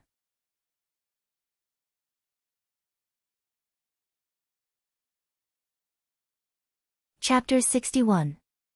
The sharp edge of the blade was right in front of his eyes, and there seemed to be a faint smell of blood. This scene fell into the eyes of the audience, and they all burst into exclamations. Liang Ping couldn't help but blurt out, "Be careful." Saber techniques were different from spear techniques. Spear techniques were more dangerous than crossbow techniques, and saber techniques were more dangerous than spear techniques. If he wasn't careful, he would bleed. Moreover, Huang Xiong was too strong. If he couldn't hold back his saber, he would be in trouble. This kid was usually careless, but how could he be distracted at a time like this? Liang Ping was anxious. Being distracted during a saber competition was a big taboo. Huang Xiong saw this opportunity and immediately slashed at He Yan. Seeing that he couldn't dodge and the saber was about to reach his neck, the youth suddenly raised his head and revealed a sly smile. Oh no, Huang Xiong thought to himself. Just as he was about to withdraw his saber, He Yan's saber in his left hand had already reached his long saber, and the saber in his right hand had already circled behind him. In a panic, Huang Xiong bent his body to avoid, but he saw the youth's smile widen. When he withdrew his hands, both sabers were in his hands. The Mandarin duck double saber slashed at Huang Xiong's head. Huang Xiong wanted to reach out to block, but it was too late. The blade stopped in front of his forehead, but because of the sharp edge, a small wound appeared on his forehead, and a trace of blood flowed out. The audience was silent. After a while, He Yan withdrew his saber from his side, took out a wrinkled handkerchief, and handed it to him. "Thank you for letting me win." Huang Xiong looked at He Yan's handkerchief, but didn't take it. Instead, he asked, "Just now, you weren't distracted. Was that a trick?" "All's fair in war." He Yan smiled. "What do you think?" She had been doing things for so many years, so of course she knew that she couldn't let her guard down at any time. She had to be even more focused during a competition. Just now, even if the emperor came, she wouldn't have been shaken, let alone Xiao Zhu. However, Huang Xiong's swordsmanship was exquisite. She wasn't good at using swords. If she didn't use some tricks, how could she win so easily? It was just a deliberate distraction to lure Huang Xiong into the trap, but it turned out to be the mantis stalking the cicada, unaware of the oriole behind. Speaking of which, she was quite smart. Xiao Zhu probably wouldn't have thought that the person he called stupid back then had already learned how to use his wits and wit. Thinking of this, He Yan proudly looked down the stage, wanting to see if Xiao Zhu was looking at him with adoration. However, when she looked around, Xiao Zhu was nowhere to be seen. Even Shen Han was nowhere to be seen. Only Chen Lisu was waving at her excitedly, waving his hair band. He left just like that. He Yan stared blankly. Then did he see her charm or not? Before she could figure it out, a large group of people surrounded her with a whoosh sound. She had been in the limelight again today. Half of the Liang province guards recruits were completely convinced by her. Her bow, spear, and swordsmanship were all so exquisite. She was like a crane in a flock of chickens. However, half of the people couldn't stand her arrogance. They only said, "Only using schemes and tricks isn't the right way. If you have the ability, fight fair and square. It's because you know you can't beat your opponent that you have to resort to trickery. That only shows that she's smart." Someone retorted. Wang Ba mixed in with the recruits and walked out. His heart was filled with complicated feelings. On one hand, he hoped that He Yan would keep winning. This would show that He Yan was a true powerhouse. It was understandable that he lost to a powerhouse. After all, no one in the Liang province guards could beat him. However, on the other hand, Wang Ba wasn't satisfied. Why did so many people lose to He Yan? Why did he have to call He Yan boss? Why? However, when he thought about it, Huang Xiong was already in his 40s. Losing to a 16-year-old youth seemed to be a bit worse than losing to him. When he thought of this, Wang Ba felt a bit better. He temporarily let out a breath of turbid air. In the forest at the foot of Liang Province's White Moon Mountain, two people were walking slowly. The vegetation in the forest was dense, blocking out the sunlight. It was cool and refreshing. There were also birds chirping. White Moon Mountain was the best in terms of scenery. "You just watched the competition on the martial arts stage," Xiao Zhu said. "What do you think?" Shen Han thought carefully for a moment, thought again and again, then opened his mouth to say, "Liang Ping took in a good soldier, He Yan is a good seedling." To be able to reach such a level in bow, spear, and saber techniques, one must be a rare talent. It's really not easy for him to be like this. You can't find a second person like him in this batch of recruits. How's his swordsmanship? Xiao Zhu asked again. From the looks of it, He Yan's swordsmanship isn't as skillful as Huang Xiong's. His advantage lies in his nimble footwork, lively mind, and flexible mind. He knows how to use tactics, Shen Han answered. He Yan's shortcomings were very obvious. If this competition had been dragged on for another 15 minutes, He Yan would have been at a disadvantage.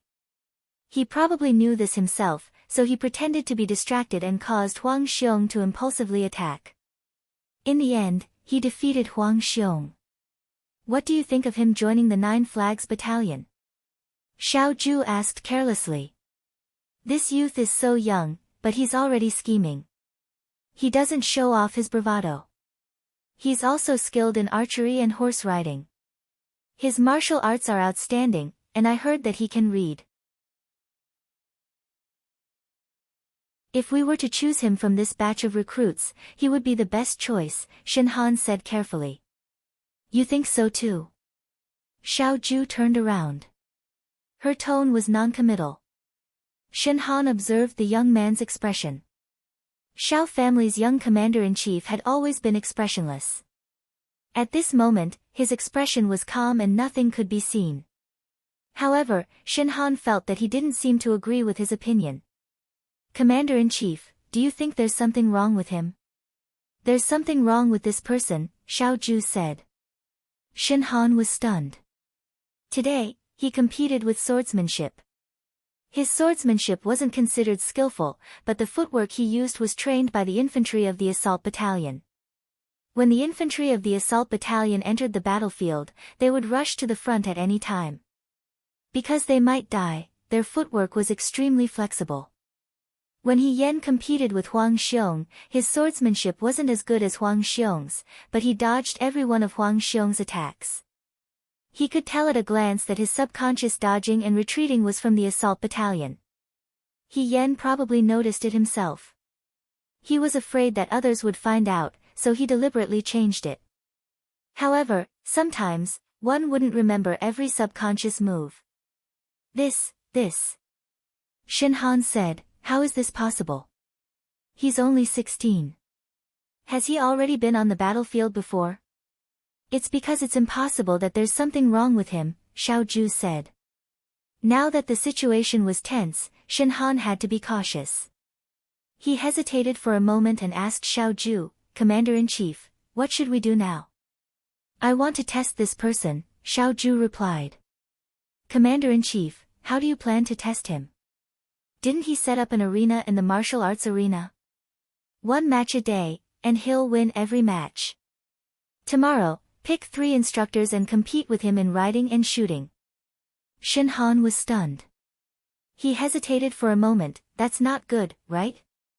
If he wins. If He Yan won, what would the recruits think of their instructors? They couldn't even beat a soldier. Xiao Zhu stopped in his tracks and said calmly, if he wins, there's definitely something wrong with him. There's no such genius in the world. Even if there was, it wouldn't appear in the Liang province guards.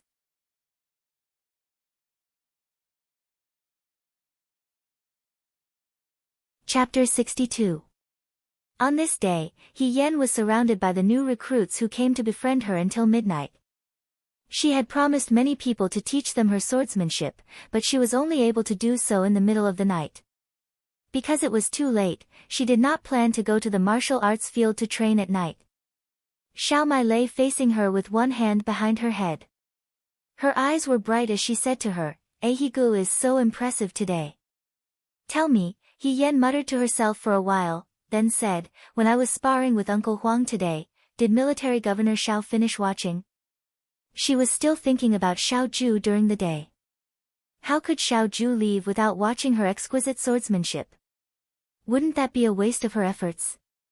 Perhaps Xiao Zhu thought that her swordsmanship was so ordinary that it was not worth her attention. Huh? Xiao Mai did not expect He Yan to ask about this. She tried hard to recall, then said, the governor came for a while, then left. But you were too nervous at the end of the sparring session. We were all watching you, so we didn't see when he left. He should have finished watching, right? He Yan turned over worriedly. He Gu, do you really want the governor to see it? Xiao Mai asked. Of course, I want to learn martial arts and sell it to the imperial family. I have to sell it first. He didn't even watch it. How would he know that I'm the best in the Liang province guards? Hong Shan's slow voice came from the other side.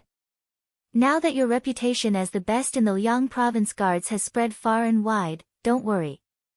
In a few days, there will be people looking for you to compete in this and that.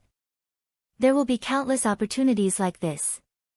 Military Governor Xiao will see it one day. That's good, He Yen thought to himself, then closed his eyes. Hong Shan was right.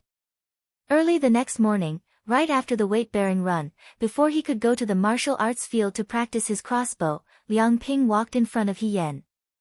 Come here. He Yen didn't know what was going on, so he followed them. When he reached the long path behind the training field, he saw two people leading 3 horses towards them. He Yen also remembered their faces. They were both instructors of the Yangzhou Guards Institution. One of them was called Du Mao, and he often came to talk to Liang Ping. The other was a short old man with grizzled hair. His name was Ma Damei. Liang Jiaodo, this is. He Yen did not understand. Could it be that he wanted her to be a coach because she was very outstanding?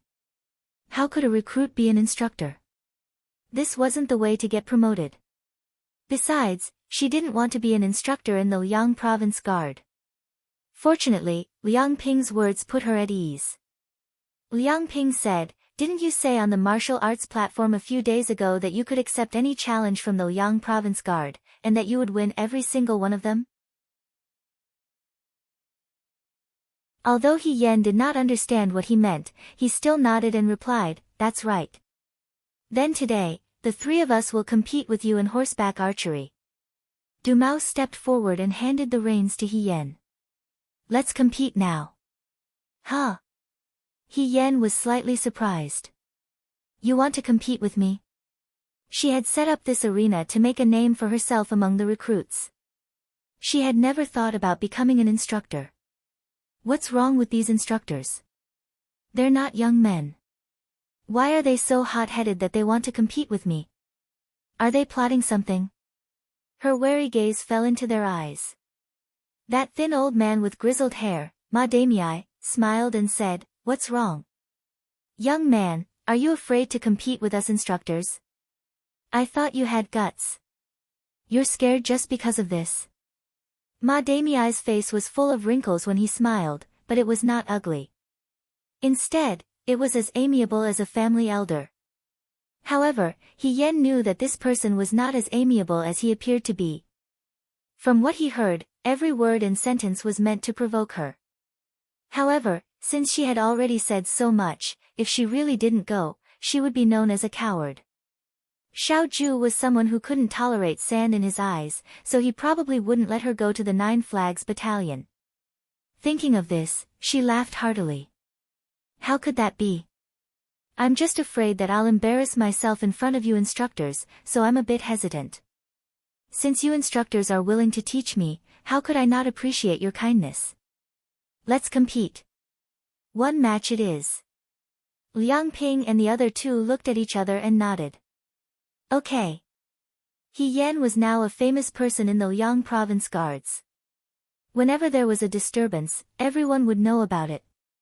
Once the news that the 3 instructors wanted to compete with He Yen in riding and archery came out, all of the recruits immediately went crazy. They wanted to go and watch, but were stopped by their instructors and only allowed to train in the martial arts field. Naturally, this was Shen Han's arrangement. Although Xiao Ju only said that they wanted to test He Yen, they could not use the reputation of all of the Liang Province Guards as a test. It was better to be safe than sorry. If He Yen won, then in the future, would the recruits obey He Yen or their instructors? It was hard to say. Therefore, it was better to hide. The recruits could not go and watch this show. Qing Li Su, who was not a recruit, could not either. He was locked in a room in the Liang Province Guards. There were also guards outside, so he could not go out. He did not know that He Yen was going to compete in riding and archery. When he was suddenly locked up, he thought that something had happened to the Liang Province Guards. He pounded on the door and said, "What happened? Is there a riot? Why can't you let me go out? Uncle, why are you locking me up?" The emotionless voice of the guard came from outside. "Young master, the governor said that you have to finish copying the Zhao Mingwen anthology 3 times before you can go out. I think you want me to die. Why don't you just kill me?" Qing Li Su sat down in front of the table angrily. 3 times? He would not be able to finish copying in a month. Outside, Shen Han and Xiao Ju were walking out. Shen Han looked behind him and said, "Young Master Qing seems to like He Yan a lot. If He Yan really has a problem, is it possible that he has other motives for approaching young Master Cheng?" "It's very possible." Xiao Ju said. Cheng Li Su was the one who told him about the Nine Flags Battalion. Shen Han was silent for a moment before saying, "If that's the case, then it's really bad." There were actually people with ulterior motives among the recruits of the Liang Province Guards. He Yan was one of them, but he was definitely not the only one. If there were other people, they would be in a very passive position. What was even more frightening was that they did not know anything about this. If Xiao Ju did not happen to be here this time and saw that He Yan's movements were different, the entire Liang Province Guards would have become someone else's property. As the two of them spoke, they had already reached the side of the horse path in the martial arts field. He Yan and the other three people were standing at the end of the path, each holding a horse. First, it was Liang Ping, then Du Mao, then Ma Damei, and finally He Yan. They all mounted their horses. He Yan stood at the furthest side, and her horse was also the smallest. Probably to take care of her figure, she flipped onto the horse. Her movements were skillful. She held the reins in one hand and carried a quiver and longbow on her back. Her majestic appearance did not seem like the weak young man that they usually saw. He Yan did not even have a riding suit. The sunlight shone on his red clothes, gilding his delicate features with a layer of special heroic spirit. He Yan had a smile on his lips. His appearance of a golden saber and armored horse actually resembled the stunning charm of a young general.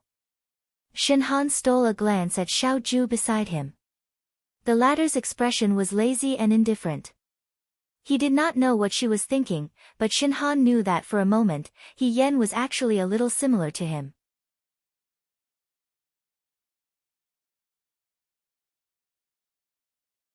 Chapter 63. Liang Jiaodo, you still haven't told me, how do we compete in horseback archery? He Yan looked at Liang Ping, who was beside him. Do we compete in who has more game, or who can reach the end of the track first? Before Liang Ping could speak, Ma Damei spoke first. He smiled and said, "Young man, in the time it takes for a stick of incense to burn, we will run a lap around here. This is the starting point and also the end. There is a grass target at the bend of the track ahead. The four of us have different feather arrows, so we will shoot at the bend. Whoever finishes shooting and returns to this point first will win." He Yan listened and nodded. "Okay." Liang Ping couldn't help but look at him. The sentence this young man said the most was, "okay." Whether it was to Wang Ba, Jiang Jiao, or Huang Xiong, or now to these instructors, he still said, "okay." They didn't know when he would say, "no." "Then let's start." Du Mao pulled the reins. Someone behind him blew a horn.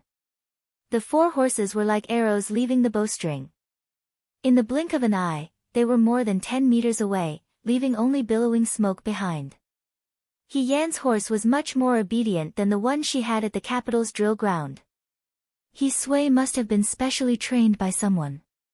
She only needed to give a few instructions, and the horse would understand. She also noticed that among the other three instructors, although Liang Ping and Du Mao's equestrian skills were good, they were not as good as the ordinary-looking Ma Damei. Ma Damei's equestrian skills were on par with hers. Perhaps she was better, but she didn't show it. She observed the three instructors, and the others were also observing her. Du Mao glanced over and his eyes almost popped out. He Yan didn't use a horsewhip. She wrapped the horsewhip around her arm and commanded the horse to gallop. However, she used her hand to gently pat the horse's body. This wasn't the capital's young master going on a scenic tour. What was he doing? The most surprising thing was that he was so casual that he didn't fall behind the instructors. He was running neck and neck with Du Mao. He even had the mood to smile at Du Mao. Du Mao immediately turned his head away. The steed galloped like a shooting star and arrived at the bend in the blink of an eye. He Yan reached for the quiver on his back, took out several arrows, and was about to shoot at the grass targets on both sides. This target was not as big as the one at the training field. It was only the size of a palm and was not obvious. If one used a crossbow, it would not be easy to hit it. It also depended on the person's eyesight and movements. Just as He Yan was about to shoot, Liang Ping and Du Mao looked at each other. One in front, the other behind, they suddenly exerted their strength. The two horses squeezed toward He Yan's side, pushing He Yan's horse to one side, so that the arrow in his hand could not be shot. He Yan was jolted a few times by the frightened horse, and hastily pulled on the reins to steady himself. She looked at Liang Ping and Du Mao. The two of them were shooting arrows as if nothing had happened. Du Mao even said to her, "He Yan, you have to be careful. Don't fall." It was as if they weren't the ones who had just touched her. He Yan raised his eyebrows. Really, on the competition field, she never understood the word forgive. They disturbed her archery, how could she just let it go like that? Liang Ping and Du Mao had already shot their arrows, but they saw a green arrow shoot out from the side. With a dong sound, the arrow was cut in half. The arrow changed direction and fell to the ground. The two of them looked at He Yan at the same time. He Yan shrugged and said, "Instructor, why do you look like you're not very skilled?" Liang Ping, this young man was too vengeful. His mouth was also unforgiving. He was really arrogant. He Yan was about to shoot again, but before she could pull out the arrow, her body jolted again. The old man, Ma Damei, had already caught up from behind. He smiled at He Yan and said, "Young man, don't be anxious. Take your time." He Yan couldn't draw the bow.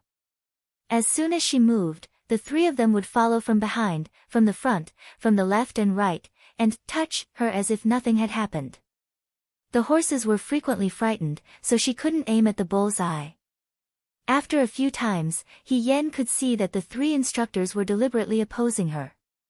Although she didn't understand why, it was probably part of the competition. If they wanted her to be unable to shoot, even if she returned to the end of the track first, it wouldn't be considered a victory. She was outnumbered. Moreover, this was a competition of archery. She couldn't fight with these instructors.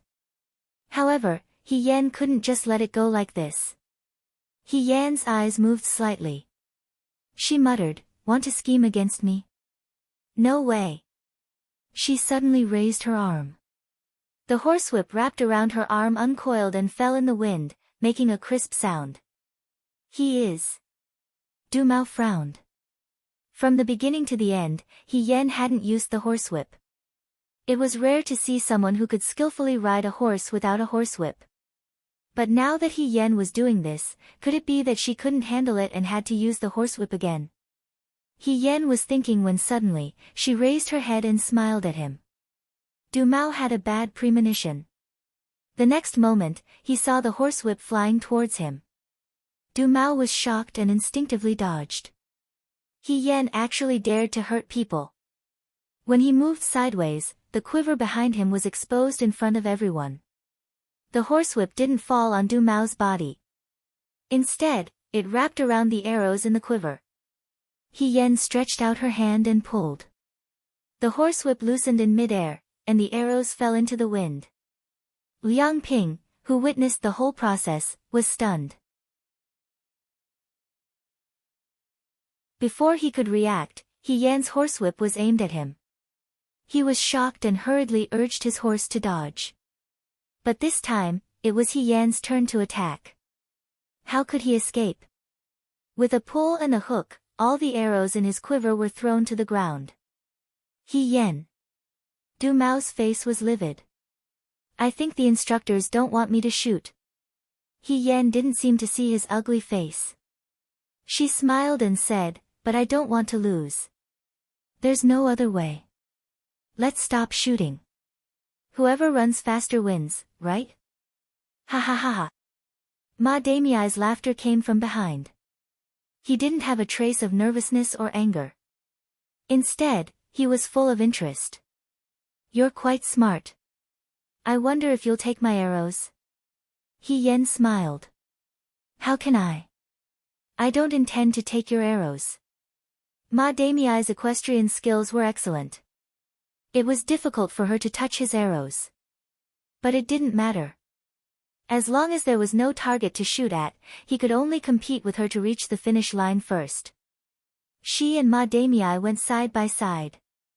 When she shot an arrow, Ma Damiai shot an arrow to block. When Ma Damiai shot an arrow, He Yen shot an arrow to block. The two of them had left Liang Ping and Du Mao behind. No one was faster than the other. Thus, in a stalemate, they passed the last bend. No one hit the target. Now, they could only compete to reach the finish line first. Ma Damiai looked at He Yen and smiled. Young man, you're really good. He waved his horsewhip. Suddenly, the horse rushed forward. Just now, he didn't use all his skills. He Yen looked at his back and praised, there's really someone better than you. He squeezed the horse's belly and followed. You're tuning in to the Blissful Bookshelf YouTube channel. We're so grateful for your support, and don't forget to subscribe to join us on this incredible journey through captivating stories. Your generosity through donations truly makes a world of difference, as it's the primary source of revenue that allows me to expand and enhance this channel for you. Thank you from the bottom of my heart for being a part of this adventure.